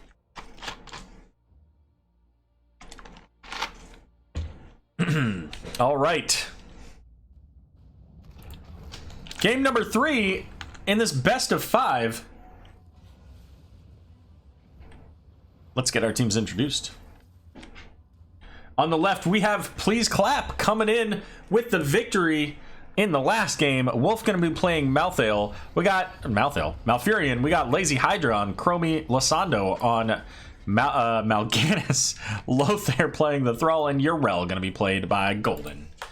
And on the right, we got Die for Vision. Sulfide going to be playing the Green Army Raynor. Earlslep on the Diablo. Atlas on ETC. Darker Black on the Kael'thas. And Shamhat on the Anduin. All right, so chat currently 50-50 in their wins prediction. We'll see if that continues. And you know what? Please Clap hasn't decided yet what they want to take for their level 1 talents. They're working on it, though. So we don't get the Winged Guard, so yay, we don't have to worry about that one.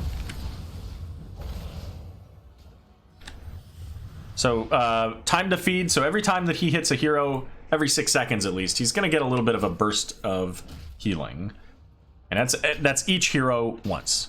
The upgraded talent here, so Rejuvenation 50-50, I love it, guys. Good job.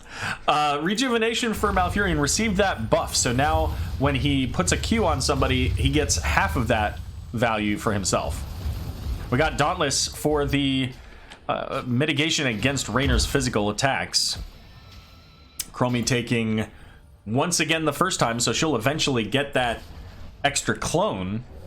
And the clone's, of course, doing 40% of Chromie's base damage. And then Thrall going into Echo of the Elements.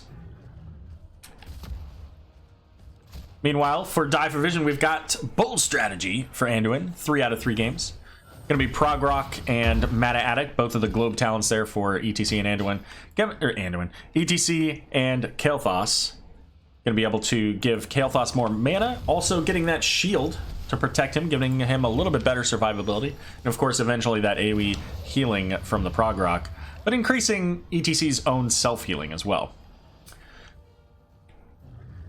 It's going to be Devil's Due for that extra regen globe value, and of course, Healing Wells. And Ace in the hole for Raynor. Both teams picking up level 4 at almost exactly the same time. And Siege Camp's coming out. Please Claps was capped a little bit sooner, so their Siege Camp catching on to the minions here, just slightly on the side of Die for Vision in the map here. And Chromie had to go back for mana as well, so that pretty much allowed Die for Vision to get their Siege Camp cleared. But Earlslep taking some damage there is going to have to pull back. Only 32 stacks for the Lord of Terror. So he's not quite at a position where he's going to get all of the survivability. Also, not quite the healing he wants. But there's the flip onto the Thrall. Big rotation. They get the Gravity Lapse. And First Blood going over to Die for Vision. I'm watching an NA draft fight on an EU draft. Fair enough. Yrel up in the top with that death here. They're gonna just keep working toward 7. And Yrel leaving a little bit of XP behind. Didn't think that the extra couple of seconds required to gather that XP was worth it, because they want to get down here and stall out the prison camp. Kael'thas getting knocked pretty far forward there, but Diablo able to help ETC with the knockback, preventing Mal'Ganis from putting anybody else to sleep other than the Diablo?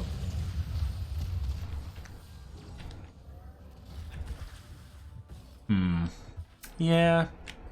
So I think we're very likely to see Carrion Swarm, which you normally do, but you always hope for those big oh my god, what's it called? Dark conversions with the level 20 upgrade. Speaking of that, Mal'Ganis getting some Fellclaw's value, but Power Slide gonna be enough to stall that out. Level 7's here now for Die for Vision. So we'll see if they can get in here with their advantage. Well, no advantage anymore. So they're just gonna rotate down, get a little bit of damage onto Thrall here, pick up the XP in the bot lane. ETC, however, getting caught by the Fellclaws is also going to get put to sleep, taking some damage from the Dragon's Breath from Chromie. Root coming on, has the Broccoli Earlschlepp in a lot of trouble, but the Face Melt going to keep Earlschlepp just fine, and Thrall and Yrel, quite a beefy front line in addition to that Mal'Ganis, so going to be very tough for them to get to the Malfurion, to get to that Chromie. Unless they just straight up dive in, but if they do that, they're going to expose the Kael'thas and Raynor to a Thrall and Yrel. So I don't think we'll see them just go straight for the dive in. Siege Camp's going to be picked up by both teams once again here. And at least this time it's going to be a little bit faster for Die for Vision. Lazy Hydra trying to keep Vision over here because, of course, there are no minions. They're gone. That means they have no vision over here if Die for Vision is able to walk in and get the channel started.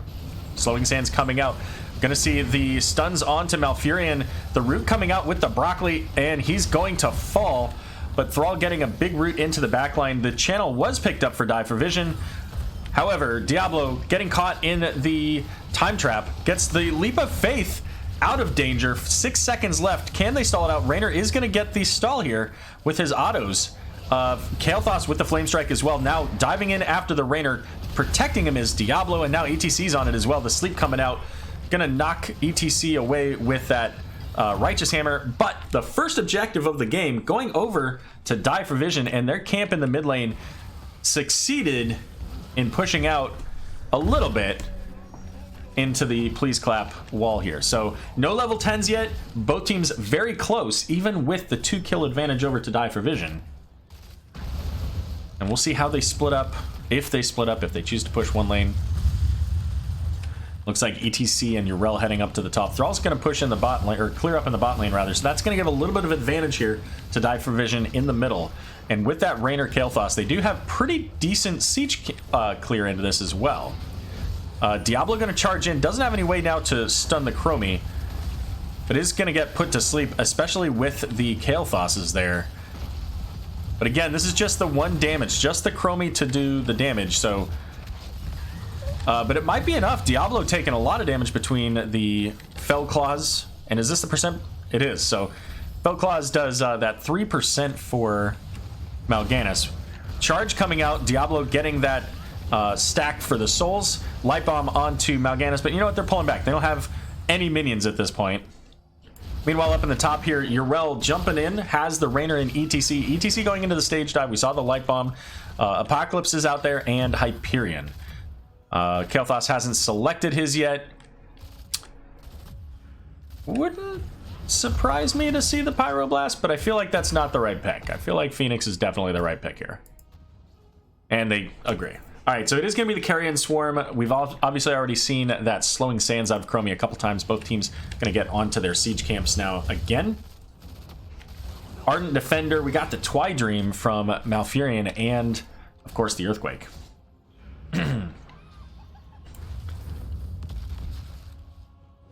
But somehow, and that's, I think it's because of the Thrall in the bot lane here, it's actually Please Clap that has a little bit of the XP advantage at this point. Structure's certainly in favor of Die for Vision. They just got more thanks to that cavalry, and quite a bit here in the mid, about a little bit more than half. Top took some damage, his walls down, and of course bottom took a little bit of damage, but not really enough to be worried about. But this is an uneven fight here. Thrall is kind of scouting around below, looking for something. But keep in mind, just like Dahaka in Game 1, ETC can make his way at any point into these fights. Yrel can knock him out of a stage dive, so there's that. And we're going to get the Bush Gang potentially looking for this Thrall. He's going to look for the Rainer, but he's going to start pulling back.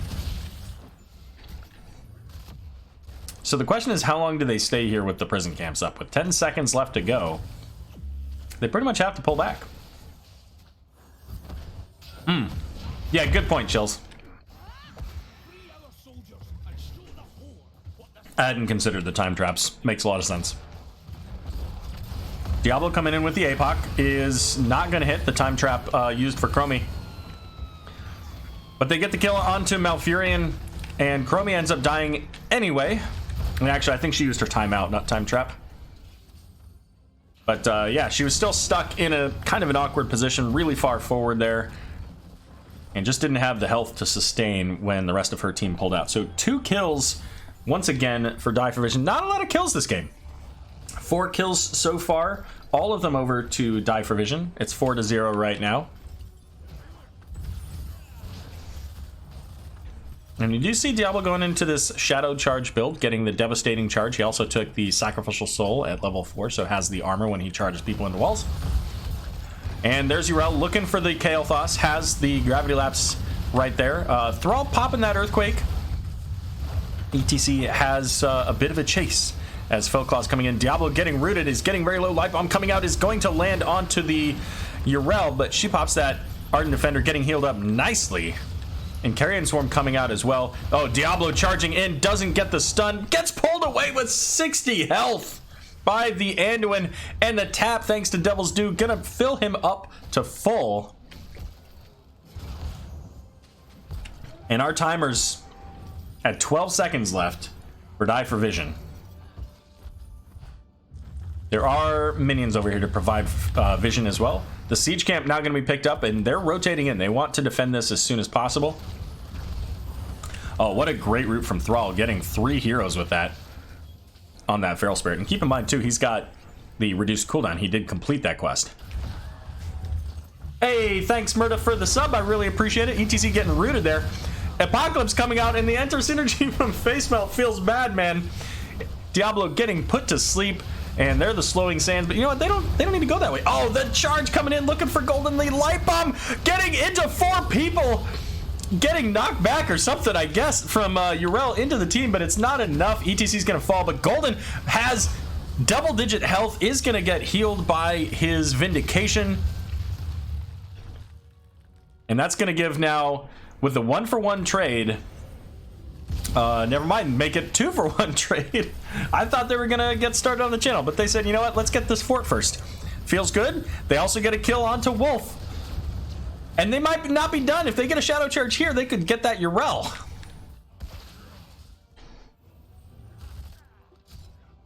But not quite there. Siege Camp continuing to pressure in the mid lane here. And Kael'thas is all by himself, so I don't want to spend too much time here, Kael'thas. Let's get back with the team. You know, maybe help out Rainer, like... Yeah. Yrel pouncing onto a Kael'thas' face could turn into big problems. And I think the only reason that she didn't was because she didn't know exactly where the rest of the team was.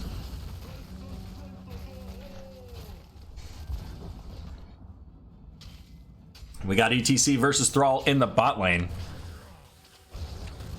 So this time they are going to prioritize some damage there. Yrel coming in from behind, so this is a full rotation minus the Thrall. The Righteous Hammer onto Diablo, pushing him back. Felclaw's coming out. Light Bomb is not going to connect. Apocalypse as well there. ETC with the stage dive. But once again, Ardent Defender going to keep Yrel alive. Malfurion, not so lucky. Kael'thas under pressure from Mal'Ganis, but after that Carrion Swarm now, Mal'Ganis kind of isolated here. Gets gets Shadow Charged, but I think Diablo was trying to attack a minion or something. He just didn't have the flip. But Hyperion's gonna come out, and this pretty much should just help to get that keep, because Thrall's still in the bot lane. Diablo getting the charge. Stun coming from ETC, but the sleeps from Losando. Mal'Ganis too strong. Oh, the leap of faith on Diablo again, but it's not enough. I believe that was a tower kill. Let's take a look. Let's see. Recap. That was a tower kill. Yep, that auto attack following all the way. All right, so Yrel thinking, you know what? There might be some people checking out this boss, but they're not there. Nope. They're getting a siege camp once again. They've been on this siege camp like clockwork every possible time it could be up. That's going into the mid lane, and you know what? Please Clap has to deal with that. They cannot just leave that out there, because otherwise it'll take out this mid keep. And with that, now once Die for Vision sees them there, they can pretty much just walk onto this boss and be okay with it.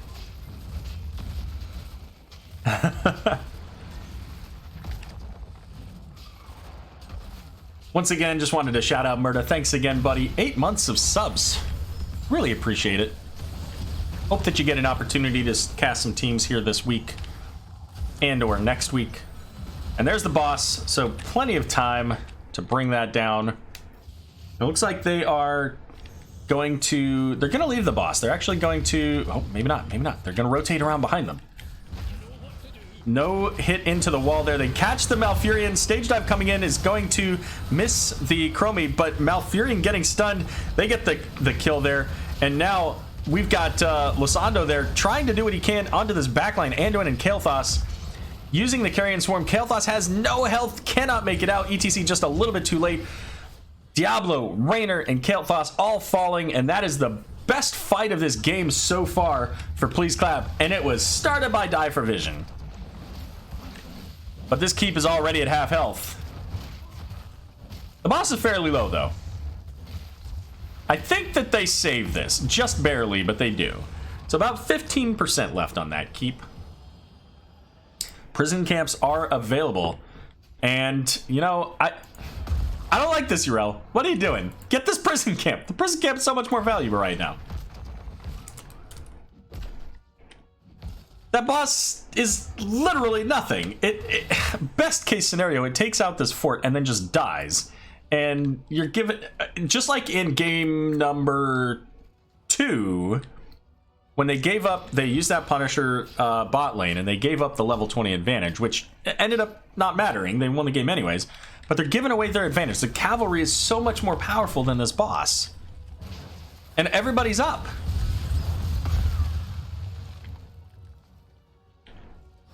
So we'll see now. Diver Vision is a little bit behind in XP, not a ton. I almost kind of expect to see ETC just push up this top lane, but I think that goes down either way. So he's just working on getting oh, nope, he's going to go do that. I think it still goes down ETC, but that's fine. Diablo getting low here. This is a 5-on-4, and they know it. ETC is in the off lane, showing the keep does go down. They are going to lose their fort. So they're going to get, you know, some value here out of that boss. That boss is going to be taken out now. The core is not going to lose anything from this. It regenerates its health. So ETC is going to push up that siege camp in the mid lane. So Yrel's going to head back, and this is where Die for Vision needs to make their play. Yrel is far away. They don't know that Chromie is as well. They're going to catch the Thrall. He's going to pop the Earthquake trying to get out, but he's stuck in a mud pit.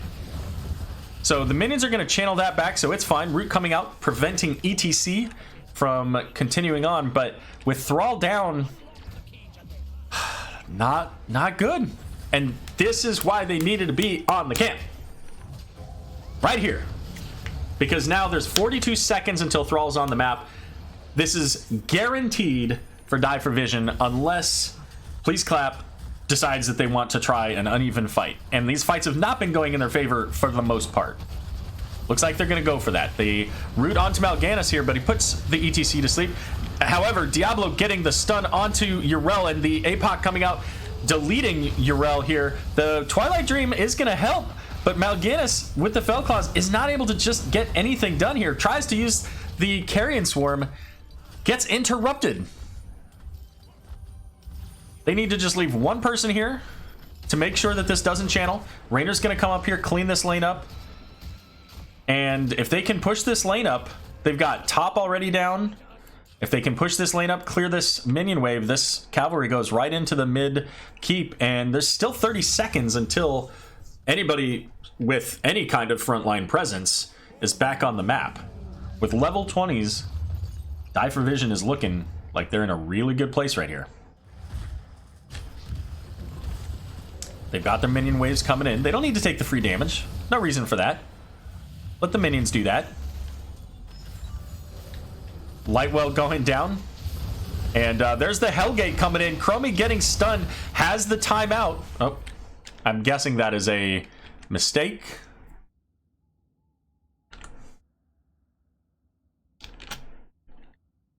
Oh, never mind. Lothar's DC'd. Okay. Da, da, da.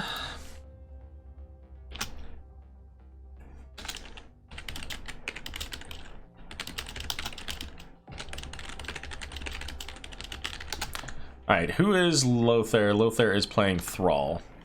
And Thrall is one of the few heroes alive. He's up in the top lane right now. Currently facing down the oncoming cavalry. Oh, Diane, welcome, Recyclic. How you doing, buddy? Cubico, here comes the comeback Zool. Nah, it's dead.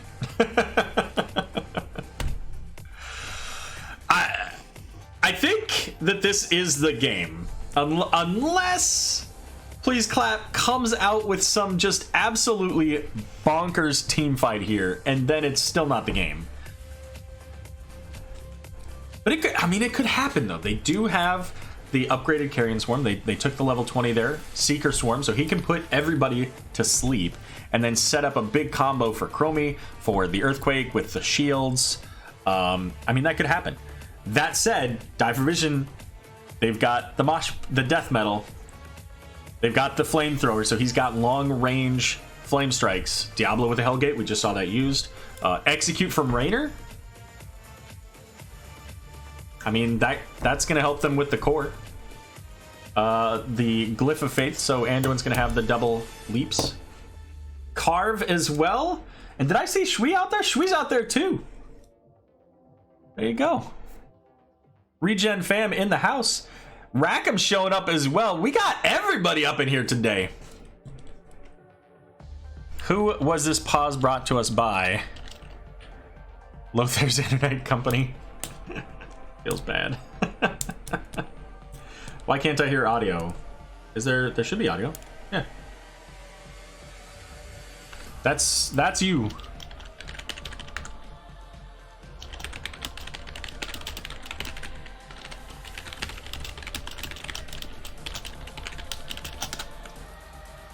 Tactical pause, says Cubico. Maybe. I don't know that there's a lot that they can do with this, though. This isn't like the 2-minute timeout in football where you get, that extra time to kind of set up the plays. There's so many variables here. But maybe they're like, you know what? How do we win this? We got to kill they have to kill Raynor. Raynor is most of the damage that's going on to the core. But can they even get to Raynor, right? How are they going to make that happen? They don't have Windrush, so Thrall can't just blink past people. Just need Zulkin. Aw, rip. That's true. We would have the full regen red squad. The full Div C Grand Champions regen red showing up in the house tonight. This is the game unless it's not. That's exactly 100% true, right? You're like, this is the game. It's game over. Unless Die for Vision manages to throw, basically. No, I recognize the 2-minute warning, Carve. I'm just saying you get a lot of extra timeouts after that 2 minutes as well, right? Where you're like, hey, we need to talk about every facet of this one single play, and then timeout again for the next play. All right, sounds like the player is reconnecting, so hopefully we'll be back into this in just a moment.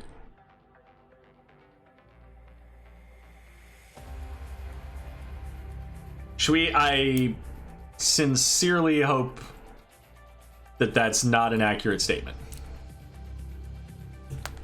Ooh, it sounds like Shadonis is getting things started over there with, or did they get started earlier? They probably got started, yeah, they got started at 9 o'clock.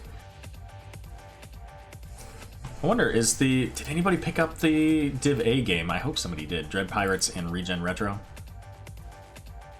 Oh, rip! Hey, Rackham, if you want to stay up late, I'm just saying, there's a Div A game, and I guarantee you they'd enjoy a Rackham cast. Just throwing that out there.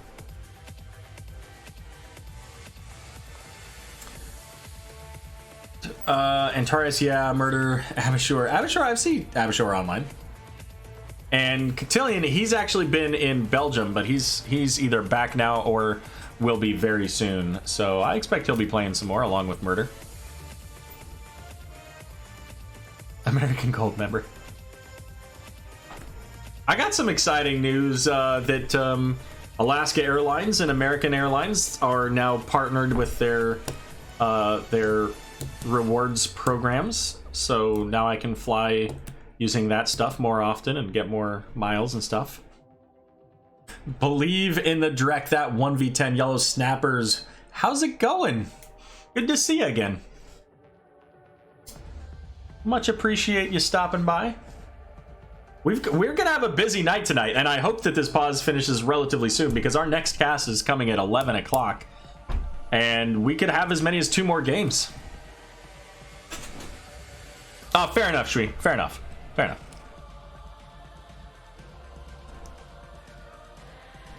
All right, Rek. Thanks. Appreciate it. Let's see.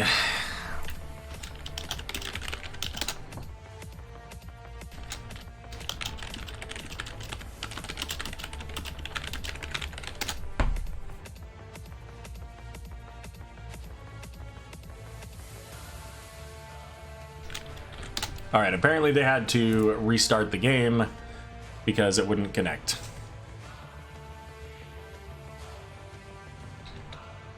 I'll be playing till they come. Fair enough. Yeah, I mean, we'll be back hopefully soon here.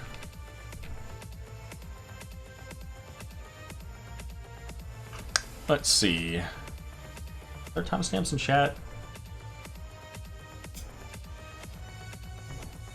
I have no idea how long we've been hanging out here. How are the games tonight?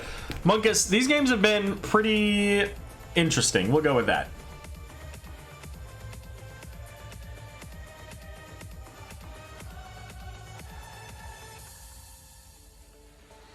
Game number 1 was a solid Towers of Doom game.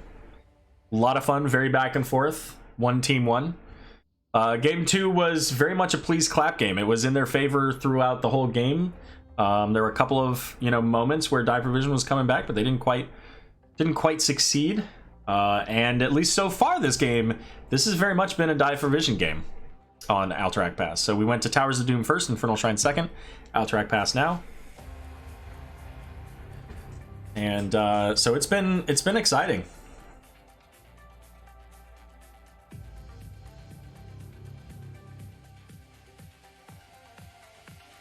How many tickles does it take to make an octopus laugh?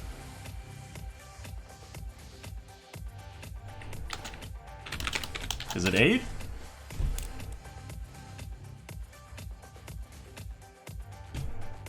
Apparently it's not 8. It's 10. 10 tickles. There you go. This joke brought to you by Shamhat. Alright, I'm going to take 15 seconds to remind you where you are and what you're doing and stuff and things. So here you go.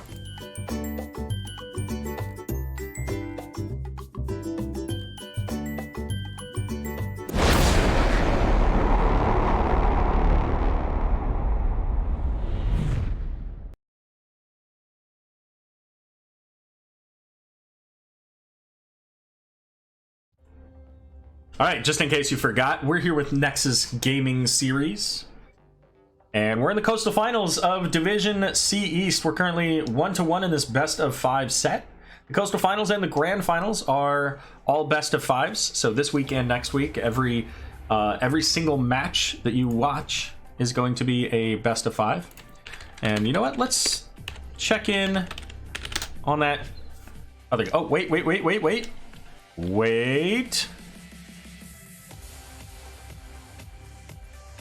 It looks like maybe we have a game soon.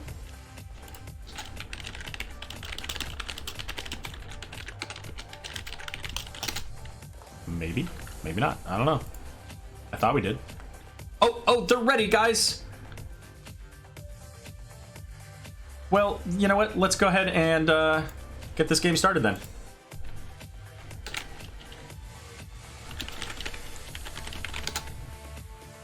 Let's see. There's that. I got to put it back on the game side. I don't want to lose anything with this. Starting in 3, 2, 1. Pause. There we go. We are back. Here come the cavalry. We got Lothair up here in the top. In the middle, they take the keep down with the that extra bonus damage and movement speed from the cavalry. Shame out taking some keep damage though. With the cavalry onto the core here, already down to about half. The second cavalry making it up. Diablo, however, falling, and that's gonna push back the full team. And the cavalry's not gonna get it, and they didn't stick it out. Oh.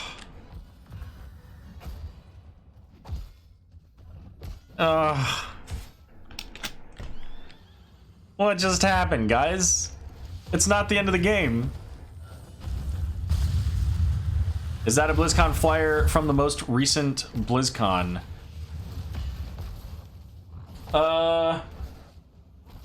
Maybe. I don't know which flyer you're talking about, but a lot of the stuff is from various BlizzCons. I did go to the most recent BlizzCon. All right, here comes stage dive onto the top boss. Okay. What's the timer on bot boss? 57 seconds, so we're getting the siege camp. Okay. So top boss now going to go over to please clap. Now they do have to be careful here because their lanes are so pushed up that ultimately, I mean, Die for Vision could just walk to their core at this point. Thrall doing what he can to kind of clean that up here as well. Yeah, and they had to execute too. So Raynor could have finished that, I think, by himself. They are on it now. The boss is heading out, so please clap coming in. This time they don't have the benefit of the cavalry here. Silence going out onto Diablo. The core sitting at about half. APOC going out. Raynor falling. Anduin falling. Diablo falling. The core sitting at 12k. And this game is turned around 100% at this point. Boss is going to be able to get some damage here onto this fort. Mid lane is still down here, so it's still the best lane for Die for Vision. But now there's a bottom boss available, and this boss turns into keep. And even with just the one keep down, that could potentially lead to game if they have the boss and those heroes are still dead. Die for Vision. This is Die for Vision's game to lose, and right now they might lose it. They've got a lot of pressure coming in the bottom lane with this minion wave as well. The boss is almost dead here. And this is a better, you know, I mentioned earlier about boss versus the prison camp. This boss is going to get them a lot of value. It's going to take out this bottom keep if it's not addressed.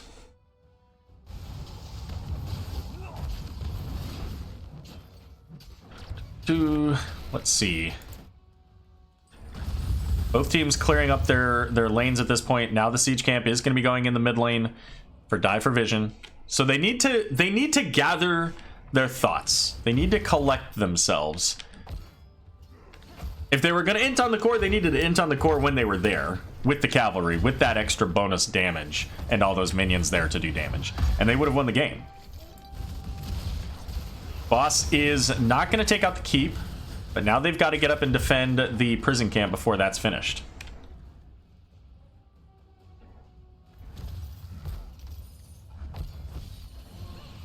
So here it comes. We got 30 seconds left.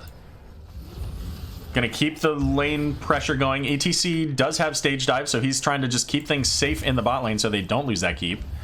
But this is where Please Clap just needs to stall out, get this cavalry. Stage dive coming in is not going to connect. The root coming out onto the ETC though. Root also going on to Mal'Ganis. The Hellgate being used defensively, so Earlshep's going to make it out, but he's going to get caught by the Feral Spirit, is going to fall, loses soul, so he's coming back up, but they have no ETC either, and now the cavalry coming in. It's going to be in favor here now of Please Clap. I think they're first of the game, and just like we saw in the last one, this could end the game here. It's going to take them some time, so ETC will be back for the fight. The lanes are fairly pushed up, but if they're patient and take the right fights, they might be able to do it. I'm not really sure what we're doing with this. I'm not sure what die for vision, like they're hunting around looking for heroes, I think. But if they found them, they would die, so it's probably best that they didn't. They're going to start with the mid, so they're going to keep mid pretty healthy.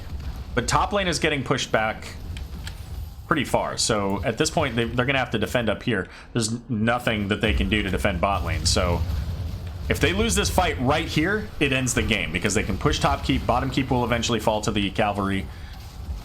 So they have to be really careful, and Kael'thas should not be the one up in the front. Diablo getting caught by the Mal'Ganis. Mal'Ganis trying to get the sleep, gets stunned at the wall, but he's not taking enough damage to take him out. Apocalypse used, timeout as well. Darker Black there, right up in front of the Mal'Ganis. They save, once again, they save the top keep. Cavalry heading to the core in bottom lane. But I don't think the cavalry by itself is enough to do anything, so it should be fine. But we're going to get that mid fort falling here soon, as soon as Please Clap decides they're going to go in for it.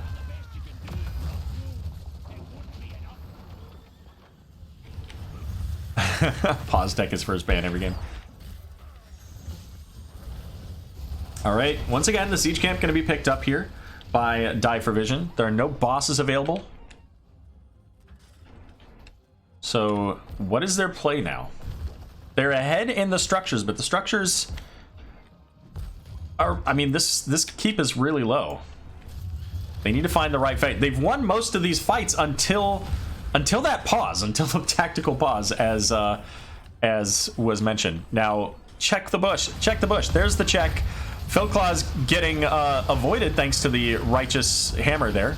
But Kael'thas is the target. The Thrall's Earthquake coming in. Carrion Swarm coming out. We got the Light Bomb is going to connect onto the Mal'Ganis, but doesn't matter. Diablo just doesn't have the souls. He's going to fall. Kael'thas also going to fall now. ETC trying to make it out.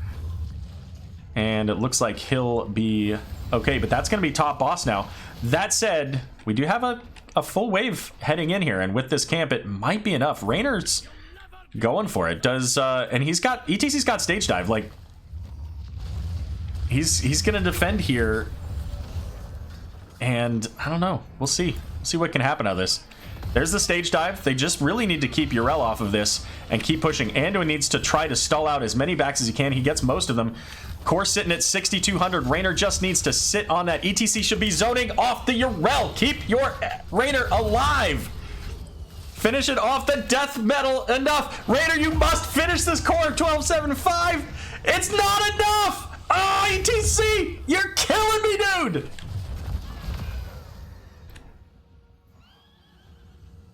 Oh!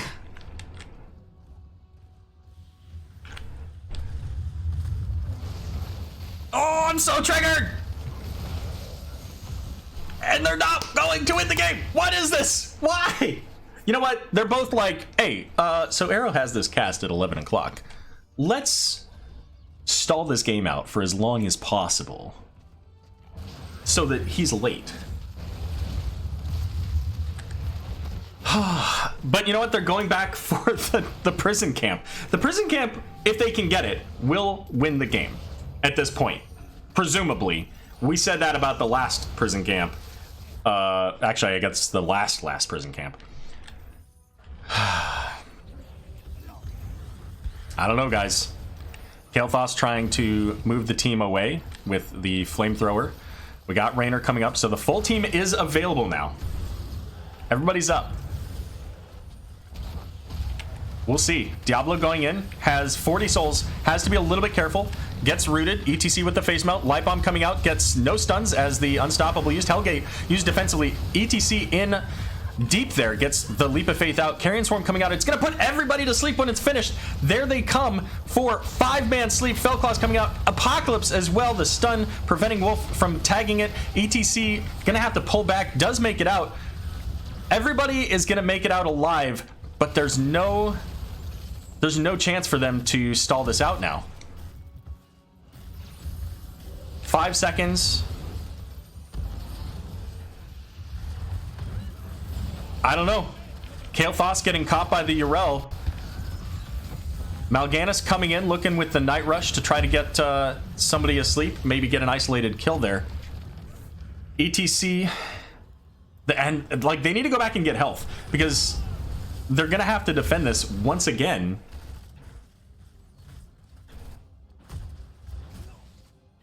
They can't race against this, so they can't just try to go directly to the core. Everybody's full health, everybody's full mana. We got Phoenix, we got Stage Dive, we got Light Bomb. But on the other side, they got Twilight Dream.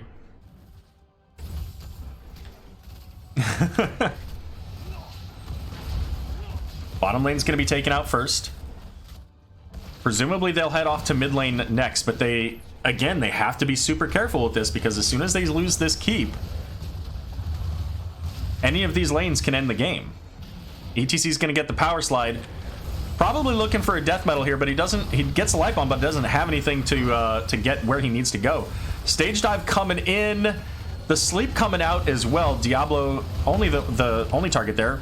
APOC going out, but not able to get the flip, so Diablo's going to fall. Doesn't have souls to come back. Carrion Swarm once again going to go out and get everybody put to sleep. All 4 members, as Raynor going to get caught by the root. And please clap, taking down the keep with the cavalry here. They are going to end this game. Game number 3 going over to Please Clap.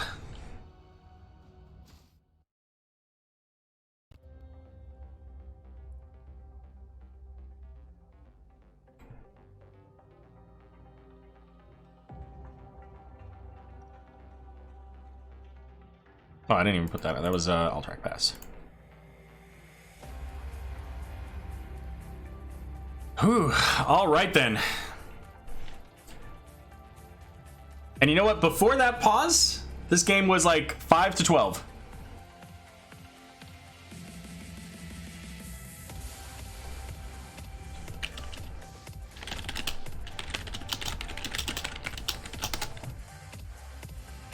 After the pause, 8-0, or like 15-0 basically.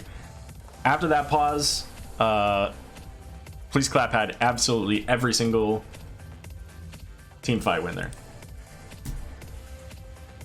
And you know what? There were 3 times die for vision threw that game away.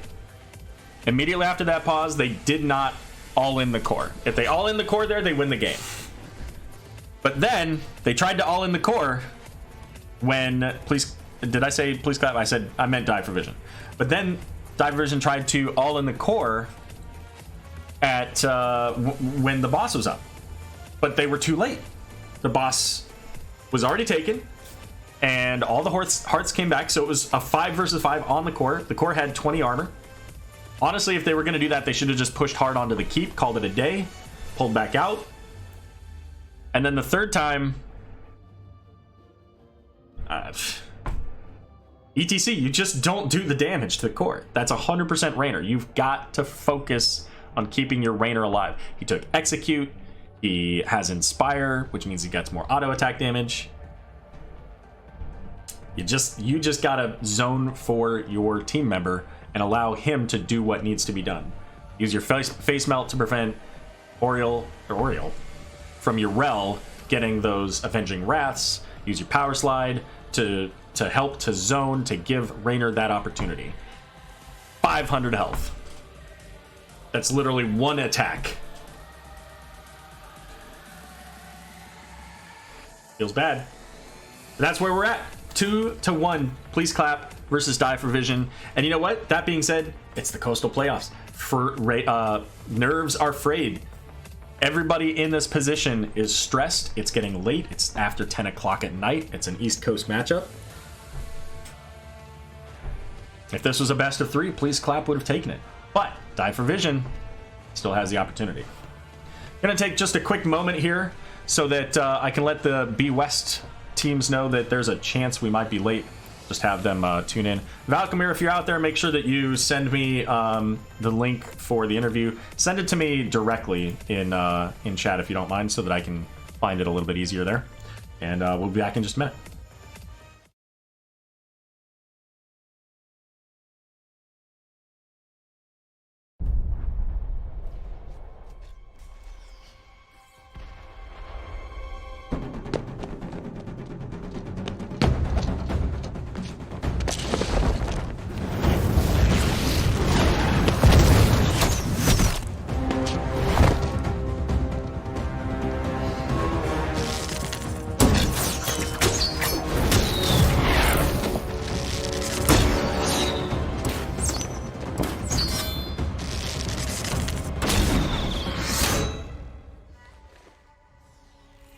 Impressive, Archer. But you'll need to do better than that. You have no idea what I am capable of. Good. Because you must be ready for anything.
Yield!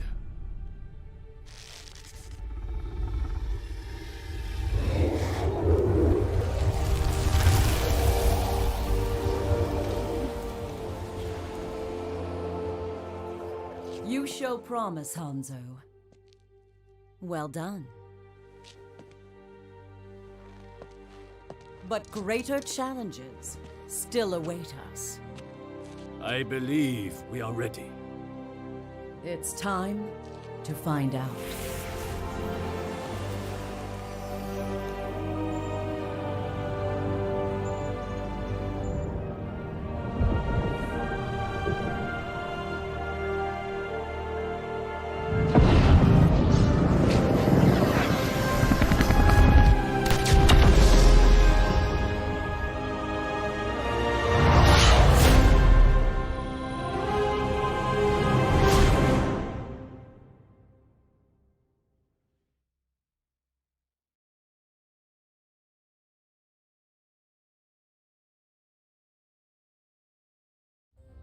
All right, welcome back. We are going to Cursed Hollow for our next game. It is going to be the map selection of, please clap here.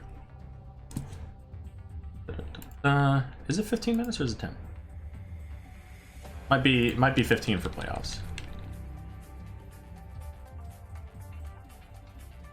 It is, yeah.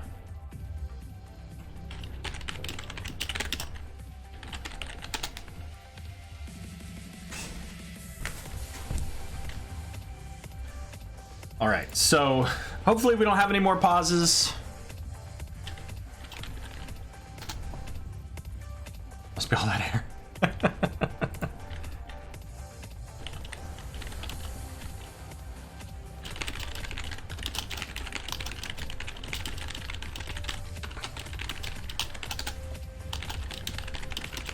right,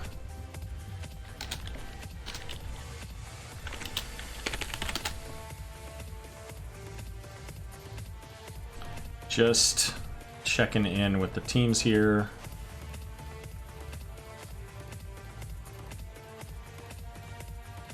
Let's get that posted.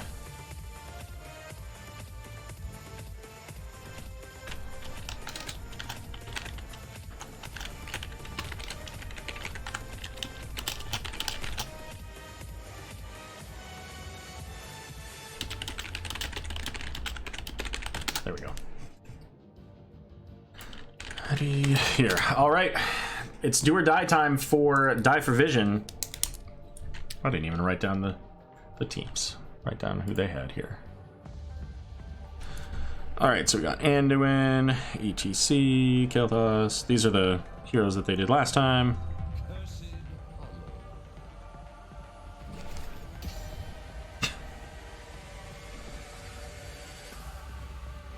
Let's see, that's Thrall, Urel, Romy, and Malfurion. And we're going to Cursed Hollow. Let's get into the draft. Tyrande going to remain the first ban from Die for Vision.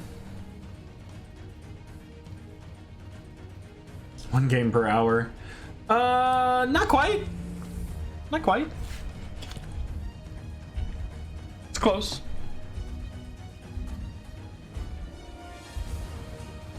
Does Hershey's make 15-minute pauses?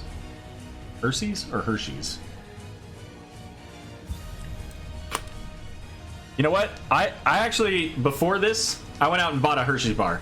100% true story. It's sitting in my fridge right now because there wasn't enough time. I had a work call that came up, so I couldn't have my Hershey's bar.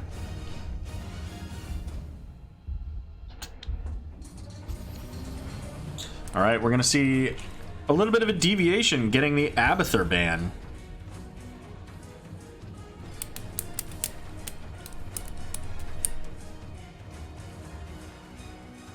So last game was split 50-50 on the votes. We'll see how things change. Has the momentum shifted? Having that loss, Die for Vision now 1 game away, 1 loss away from the end of their season. Can they keep their cool? Die for Vision was the C East champion last season. I believe they were the grand champions. Who won Div C last season? I know season 6 it was Regen Red, right? I mean, we just know these things, right? We know these things, but I don't remember who was season 7. Leeming going to be the first pickup here. Darker Black heading right back on to that hero.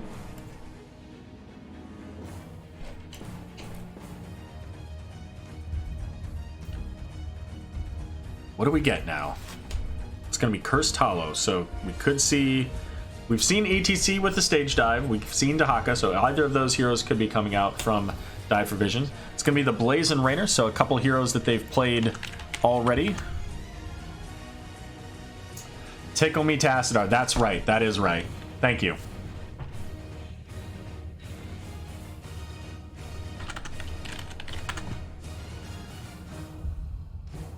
Make them work for it, says Yellow Snappers. No doubt. No doubt. You know what? Send us to Game 5. Why not? Nothing better to do. Just stay up all night. And there you go. Now we're going to see the Stukov. We're going to get a different hero out of Shamhat going into the Silence Oppression. And going into the Johanna. I believe Johanna was their pick in Game 1. Wasn't it? Or was it the other side? No, it was Game 1. All right, let's see. So we've got Tychus going to be the 3rd ban here. And the last one for Die for Vision in game number 4. What's it going to be? We don't have time for game 5. I mean, I agree. I agree. But they don't listen to me.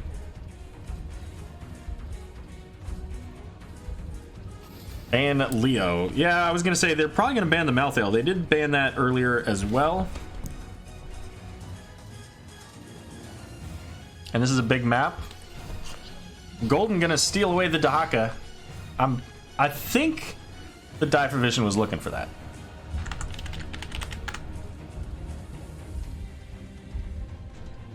And do they go into the Jaina again? They had Jaina earlier with the Rainer. Nope, they picked the Greymane. Incoming Cho. You think?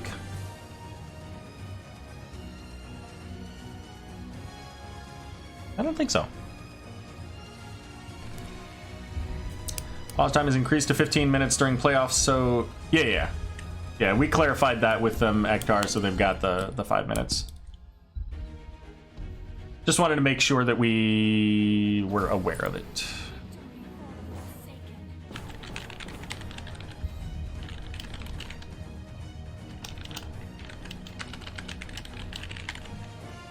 But now, Deathwing gonna make his first appearance tonight outside of the single ban in game number 2.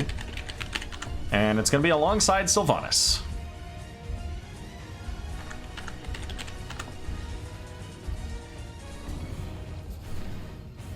And it's going to be Anduin switching sides over to Wolf. Oh no. Guys, our music's not going to be set up at the right time.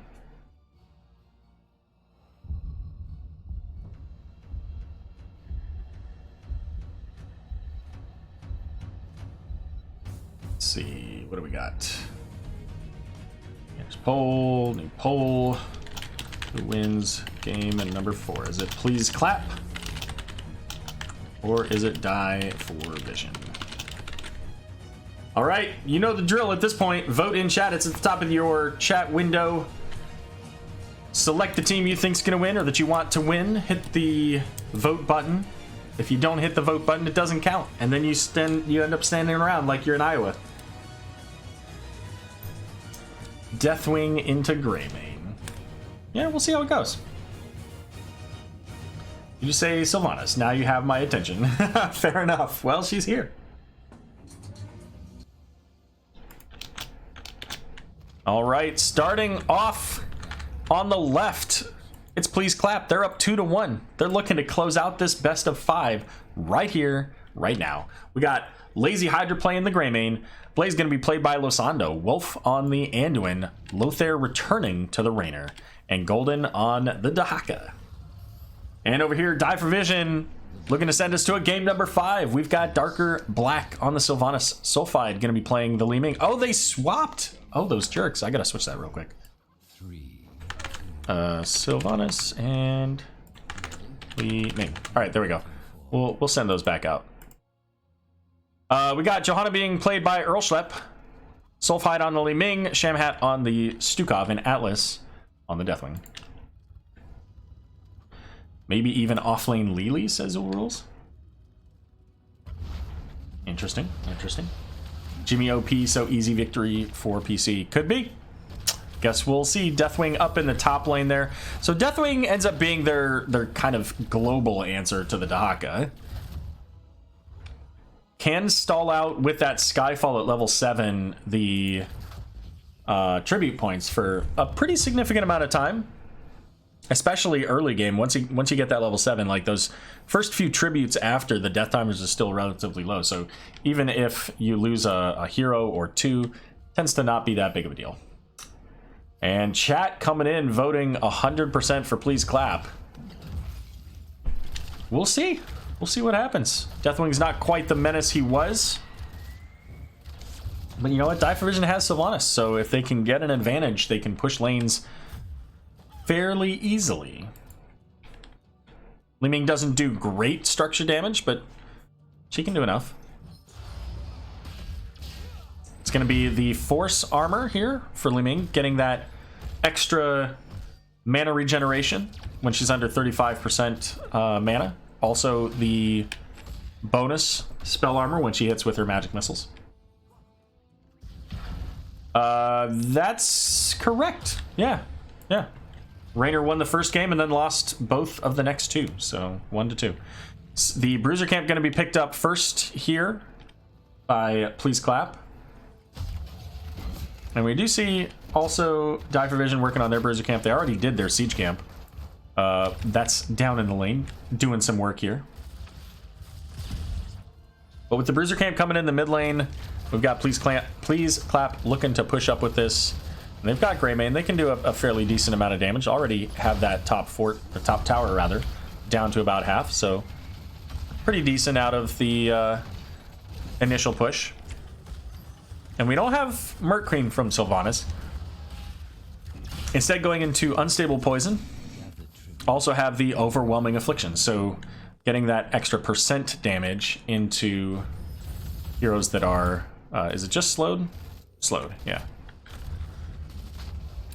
Li Ming versus Raynor in the bot lane. Makes it a difficult matchup there. Blaze getting caught by the silence. The root going out into Johanna. And Sylvanas using the black arrows to shut down one of the towers. The Bruiser Camp ultimately getting a bit more value for Die for Vision as they've got the black arrows to shut down. So getting that full wall in the tower. Bottom Tribute coming up, now available. And Deathwing's up in the air, so he'll be here momentarily. There, he's on the ground now. Daka already using Burrow, and Deathwing sitting about half health here. Greymane charging right in. As Raynor heading down to channel the objective. But again, we do have a fairly decent amount of poke here from the side of Die for Vision. They've got Li Ming, they've got the Johanna Blinding Light or Flash of Light. Let's put these away so we can see this here. Zoom it out. Deathwing going in. Jet Propulsion coming in. It hits onto technically 4, although, you know, Alice doesn't care. He's just going to go ahead and easy bake oven the Blaze, and the reset's coming in. Going to give them the kill onto Raynor. Golden diving just in time without that burrow. That onslaught from Deathwing likely finishes the Daka. So first tribute of the game going over to Die for Vision, as level 7's picked up by both teams. Small sample size, Nexus Think. Best emote. Do we have that one here? Let's go there. Is that a... Oh, we're going to get chased down onto the Anduin while we're... there's no Nexus Think. I thought there was. All right, well, fair enough. I can't read what that says. First Blood. There you go. Force armor into an AA team. Yeah, so Zulrolls, I'm assuming that Li Ming took that specifically for the mana regeneration. Right? Because she gets 100% mana regeneration when she's below 35%. And the fights here can go for a long time. So, yeah, I guess that's it. Tribute spawning on the safe side here for Please Clap. But Sylvanas and Stukov sending out that siege camp into the bot lane. Daka, though, getting a lot of push value up here in the top, filling up that essence bar as well. So sitting 54 essence, doing pretty well with that. Can still burrow down. We do have the Skyfall coming down from Deathwing, and here he comes looking for the Greymane possibly. Turning around... And let's zoom out so we can see here. Daka's coming in, is going to be right next to the Li Ming, but ultimately that silence is going to do some work. And Sylvanas sneaking the channel. Big play there from Die for Vision, using those bodies and the silence to allow Sylvanas to pick up that that tribute. So 2 tributes in favor of Die for Vision here.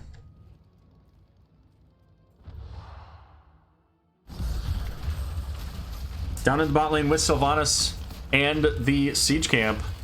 Bottom fort going to be taken out.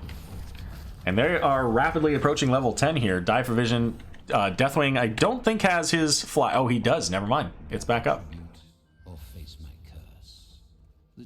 So this is a play where now Die for Vision could, with their level 10s, they could force the tribute. They could force a boss. They've got some advantage here. And it's going to be burned beneath my shadow for Deathwing, so he'll get those Cataclysm resets. Pretty sure that Greymane knew that he was going into that bush. We got the Blessed Shield from Johanna. We got Wave of Force from Li Ming. Stuhav going into the Flailing Swipe, and Wailing Arrow for Sylvanas. Dahaka coming into the silence. The channel begun by Li Ming. Dahaka's going to make it there, though.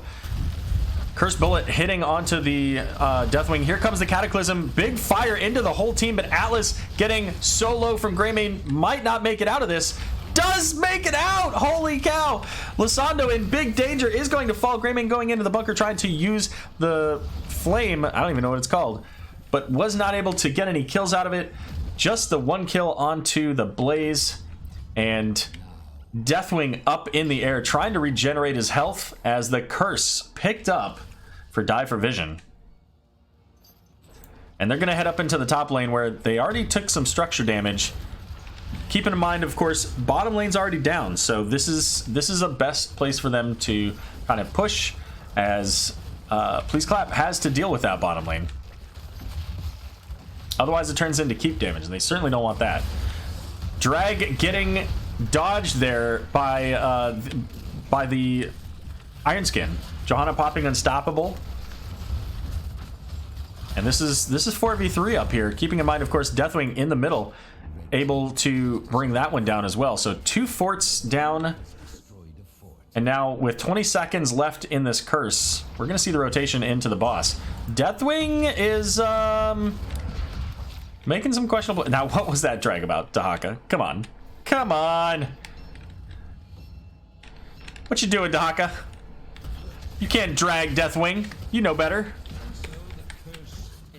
Anyways, boss going to be picked up here. It's nearly dead. Urslep's going to go back for the mana, but you know what? Now, Please Clap on their way down to the bottom boss, but they don't really have time to get it. I guess maybe they were just checking. Just checking. Gonna send out this Bruiser camp in mid lane. Now they've got to go deal with top boss. Because again, that's keep damage. And that might very well give this next boss... Oh, possibly the blind Cursed Bullet into the Deathwing. I don't know that they saw him there. Silence going out is going to land on Dahaka, so he's going to fall. Molten Flame coming out. Dahaka with the Essence, though, so he's fine. Deathwing, not so fine. Is going to use Onslaught to get out, but Johanna going to get taken out, getting silenced there by the Isolation. And the boss going to get some value up here, getting 1 tower down, working on the wall. Going to get this 2nd tower down. Does have some minions to back it up as well. But you know what? Everybody's Hearthing, and they're clearing up lanes, so they're not going to get the potential of a boss here themselves. Or maybe they do. Maybe they can rotate in. But right now it's just Blaze and Dahaka. So probably not. Boss ends up taking that full wall down and a little bit of keep damage. Let's see. What are we talking about? Playing for 20 is pretty risky. Not as much. Team's going for a level 30 game. I hope not. For Majesty or anybody from Pro and all that, if you guys end up wanting to start your match early, I can always replay cast the first game if that ends up happening.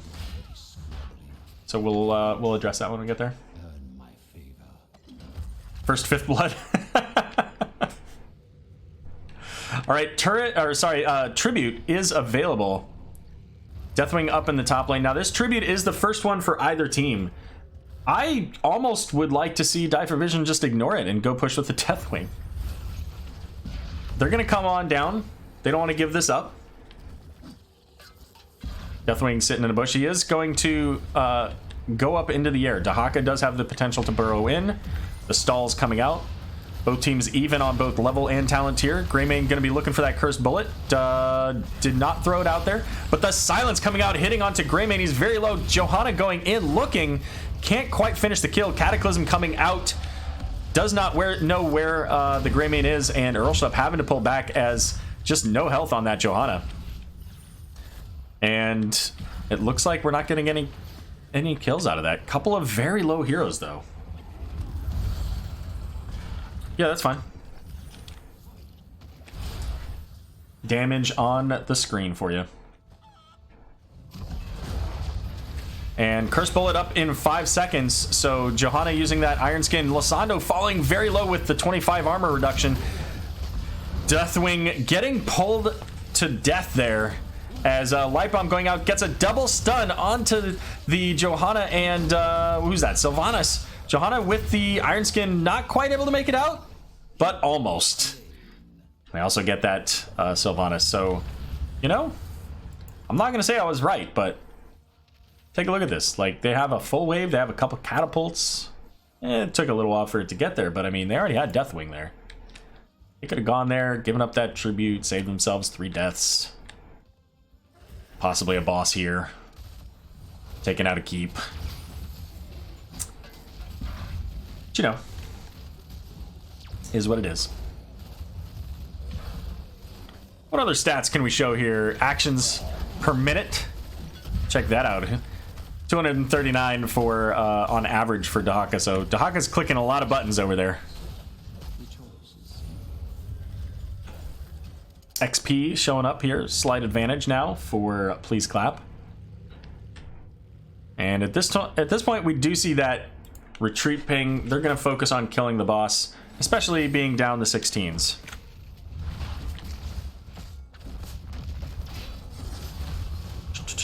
What else do we got? Ignoring objective is never an option, Arrow. I know, right? Yeah. Johanna going to use that Iron Skin because she had to. Now, top boss is up in 30 seconds. So, second objective is picked up by Please Clap. So far, all of the structure damage in favor of Die for Vision. So they've got catapult pressure in each lane. Top is fairly weak, though. And there are the 16s.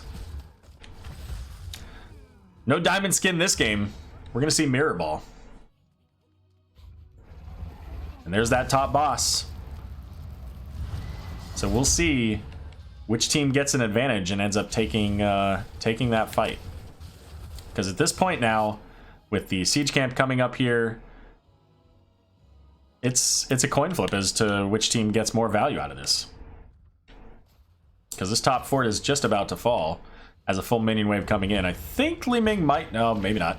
Just a little bit off on the placement of that orb. But everybody's mindful of this boss, and it's right next to this tribute. This is dangerous now for Die for Vision. If they lose this fight here, and this tribute goes over to Please Clap, they can boss and just end the game. Not necessarily in that order. They might go boss and then tribute. But either way, I think it wouldn't matter. They can get the boss after the thing. Cataclysm going out. Blessed Shield missed from Johanna. She's out there ahead of the Silence. Earl Shep getting just deleted. Light Bomb coming out as well. Only, I think, hit the 1 or 2, but Darker Black on Sylvanas falling. Stukov falling as well. Make it a quad kill as Deathwing going to fall. Li Ming cannot get the resets, and here it is. There's the boss call getting to work. And once this is done, they get a curse. Losando sitting at 20% health there. Gets a little bit of love from the Anduin. And, oh, you know what? Love it when your Greymane gets caught by the root. Rip. So there's the boss. Li Ming trying to do whatever she can is almost going to get the kill onto Greymane. What a lucky shot.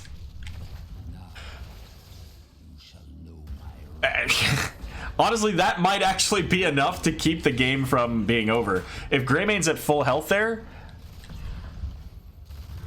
then, like, I don't know, they just push. He's still here, so maybe it didn't make any difference, but holy cow. All heroes are up and available for Die for Vision. Boss is coming in. This has pretty straight clear. We have the 13 and 16 Molten Flame talents for Deathwing, so he gets that conflagration, he gets the reduced energy cost. Unstoppable used by Blaze, getting the Pyromania and 40 armor. Boss sitting at half health. Daka in the bot lane, pushing up the fort there. Mid lane will eventually fall as well, as it's got minions coming in. The curse ending in 20 seconds. Deathwing is going remarkably far. And keep in mind, his damage was reduced as well, thanks to Blaze's suppressive fire. So every time he hits, it's reducing that spell power. Blaze also has Meltdown, so when he pops that Pyromania, everybody near him taking damage from Pyromania is reduced in damage as well. Level 20 is now online. for Please Clap. We'll see if it's enough for them to close out this game.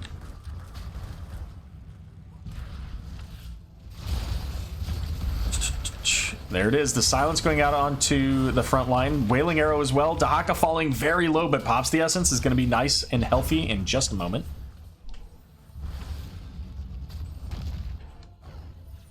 Siege Camp going to be picked up. It's going to get some damage going here. Onto this wall.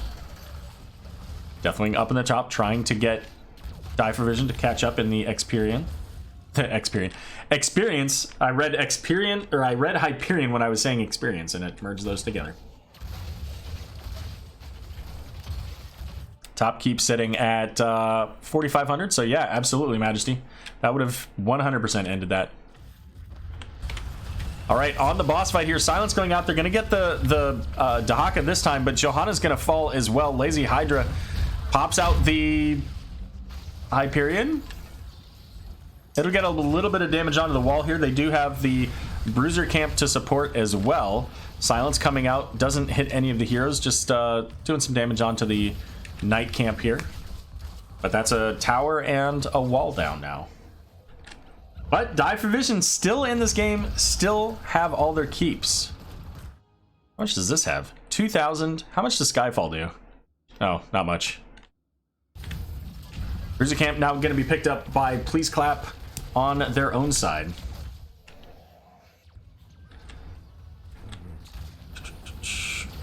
And here comes the boss play. Level 20 is now available for Die for Vision, so they have to make a play at some point in the near future here. This tribute is worthless. Boss is going to be picked up. They don't have enough time to get here, so they're going to end up having to defend this.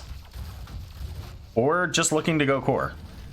They've got a free kill right here in the mid lane, so they can backdoor it. They just have to find the right time and right place. Right now, not the right time or place, because now they've got a boss coming in, going into that bottom keep, and the keep's already taken some damage on this wall here. And we'll see if they can get the defense on this. We do have repulsion there for Li Ming, so she can really isolate heroes with that wave of force. The root onto Sylvana, so she's going to take a lot of damage.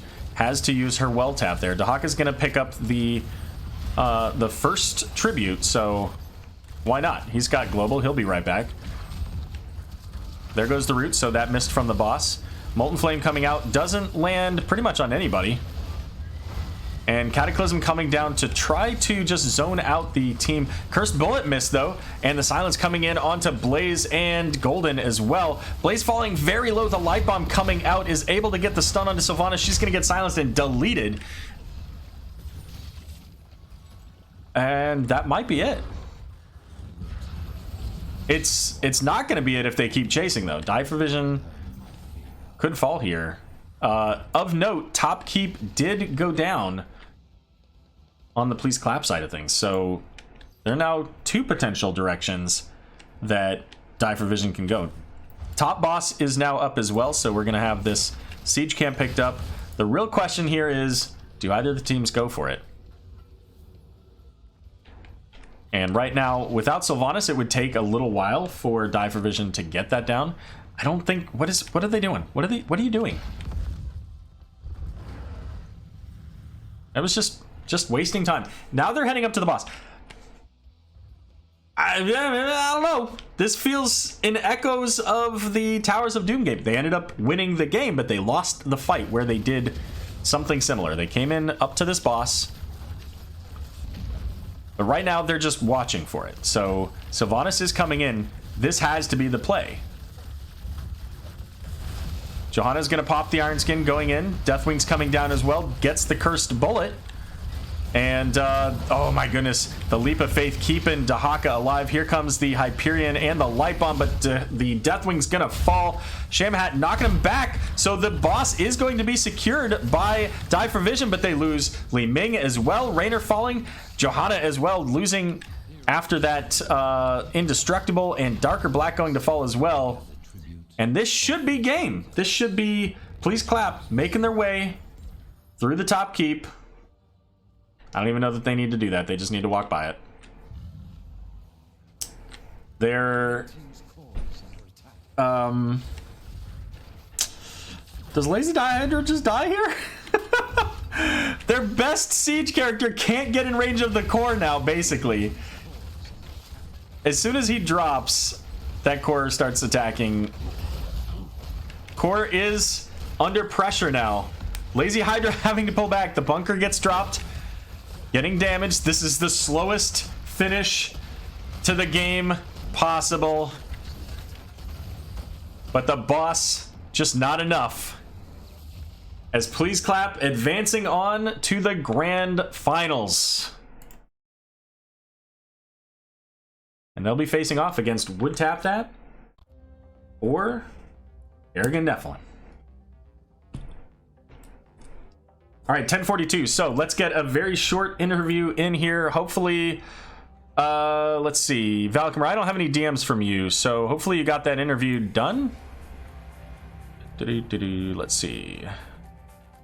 I don't see anything. Oh. Let's see if we can get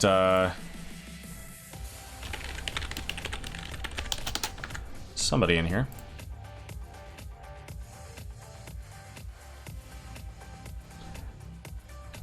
Let's get over there. Oh, did Monkus pick up that game? That'd be sweet.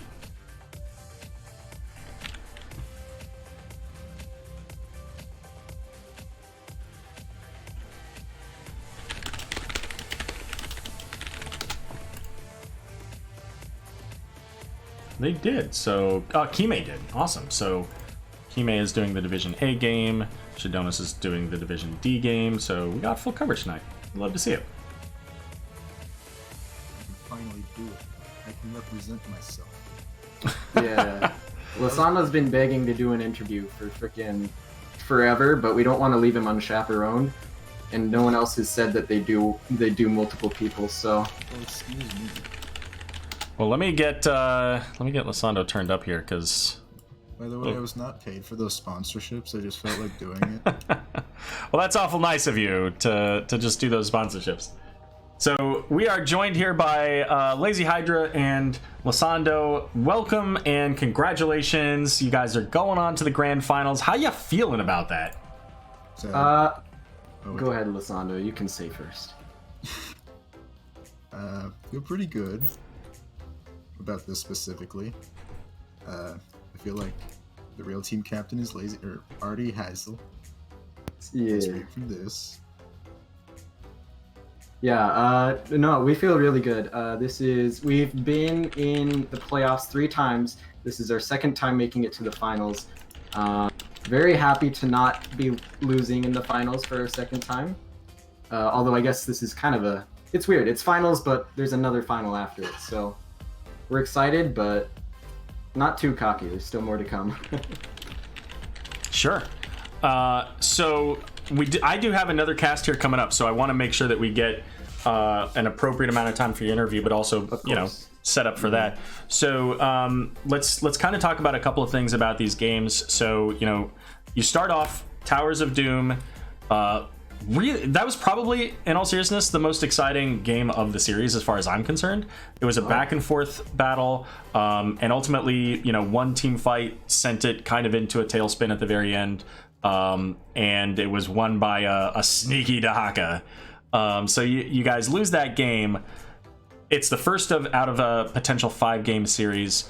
What is it that you guys do after that game to make sure that your head's in the game, that you're ready to keep going, and ultimately you come back very strongly on Infernal Shrines in game 2?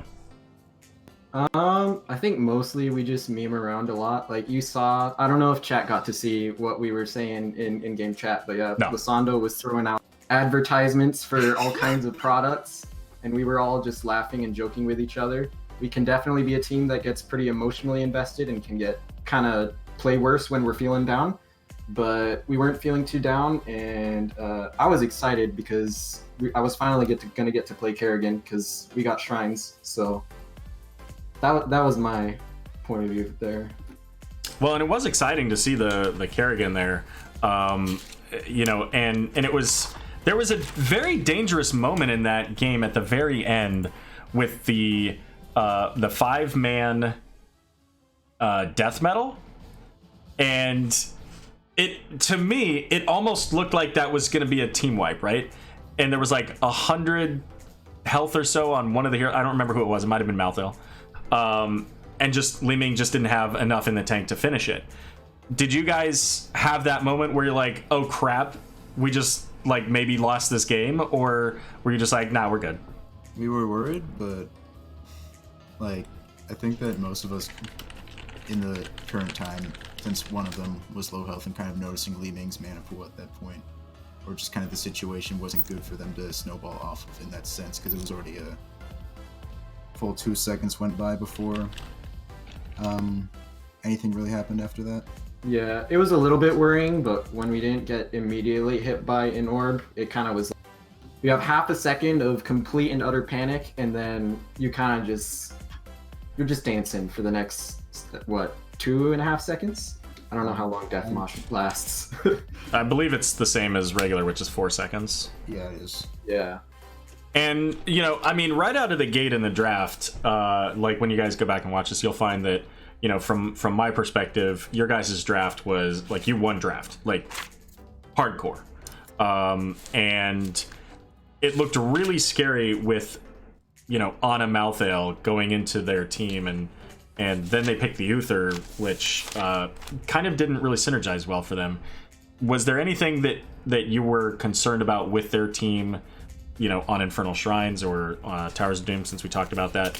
You know, Towers of Doom, they had the Anduin Daka, Li Ming, Johanna, Tychus.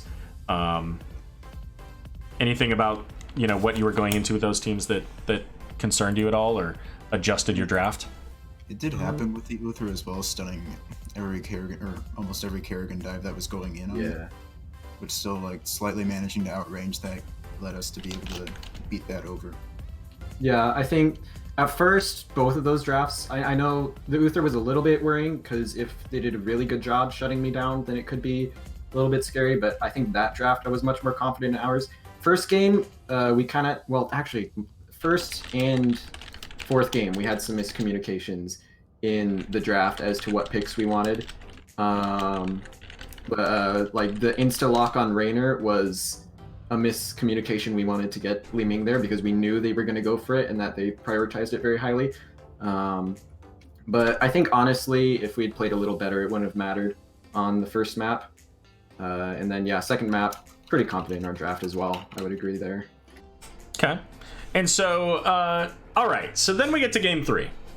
And game 3, to put it in a nutshell, did not look good. You guys lost that game 3 times and then didn't lose the game. Yeah, that's pretty normal on all track. I think we've only won the first 2 objectives on that map, either of them once this season. We just kind of hang on by the skin of our, I don't know what the saying is. We hang on that map. we just play for the late game, and we're used to being in kind of scary situations on that map.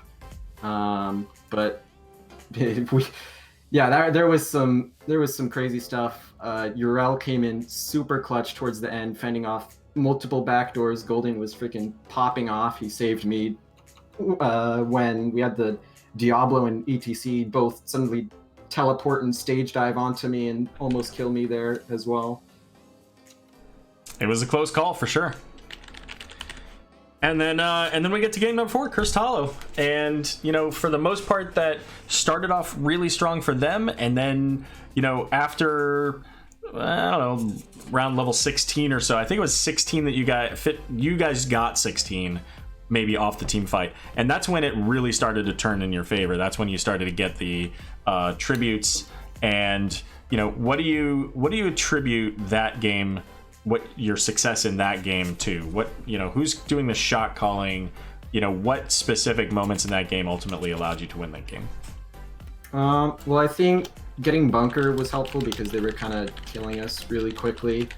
And also Johanna blinding us was annoying. We had tried to get Johanna, but we didn't swap in time before the timer ran out. So that was one of the draft communications there. But really, I think what kind of helped turn it around, one of the things, at least from my perspective, I stopped trying to like chunk Deathwing with my bullet and all of that. And because I realized Li Ming was getting super aggressive on the flank, trying to get big orbs and combos. And so I think there was a fight around level 14, maybe 15, around the bottom middle. And Li Ming was just shelling away from the side, and I just chased her away. And then without that, they had very little kill pressure, and we were able to just kill the rest of their team. Sure. All right. So last question here, and you can both answer this yourselves. Any particular moment that you want to shout out as a highlight that took place tonight that you know, maybe we caught it, maybe we didn't, but whether it's something you did or your team or the opponents that you just, you know, you want to make sure is on there? I want to shout out the moment at the end of Cursed where we wiped them, and I said, everybody just run past mid keep. And then Golden said, wait, but we can take top keep. And so everyone but me rotated to top keep. And then so I almost died to the keep before we got to their core. That was a fun moment. I enjoyed that one. I legitimately thought you guys were just gonna end and lose the game there. First time. Oh man. I don't know. Probably the one with Rainer and about to win the game but didn't. The 500? Yeah. Yes. Yeah, that Also, was a feels bad moment if you're Division for sure. Shoutouts to Jake for playing even though he got target banned every single game he pulled through. Good stuff. Oh, Jake being Wolf. Thank you. Yeah, that isn't his in-game name. Trying to say all right, one guys. more thing. Oh yeah, go ahead. Tychus, who is a bad man, he makes me a sad man. Fair enough. Were you playing Leorc in the first game? I don't remember who everybody was playing. Leo was oh, that would be Golden. Yeah. Who were you playing in game one, Lisando? Blaze, I believe it was. Yeah, Blaze. Yeah. Okay, that's right. That makes sense. Yeah, he did a lot of work for sure. All right, so I need to wrap up so I can get to our next match. So, any shoutouts? Shoutouts to you for casting. Shoutouts to NGS for putting up an amazing competition. Shoutouts, of course, to Die for Vision. They played incredibly well. I think we definitely had luck pulling through for us in a few times. I love facing them. They're always a fun team, very powerful. And shoutouts to my own team. We played well enough. Shoutouts to Apple for sponsoring this Marilyn and Laughing Underwater and Hawk Ray. Yeah, Hawk Ray. Shoutouts to Hawk Ray. Yeah, our 3 fans. All right, guys. Well, thanks for coming in for the interview. Congratulations again on your victory. Good luck against the representative from C West. And yeah, looking forward to seeing you guys again in Season 9 as well. Awesome. Thank you. All right, guys. Have a good night. All right, that's going to wrap us up for Division C East. Please clap. Got to do it. Over Die for Vision. Now, don't forget, if you are participating in the Div C bingo, there may have been some of those bingo moments tonight. So double check your cards. Don't forget to notate, because I don't think we've seen anybody win one yet. So double check all that. Shadowblade, thanks for the follow. And everybody else, we'll be back in just a couple minutes as I get set up now for the Division B West. You are not alone. The only undefeated team in NGS versus Phoenix Rising Onyx, the number 1 and number 2 seeds out of B West. We'll be back in just a few.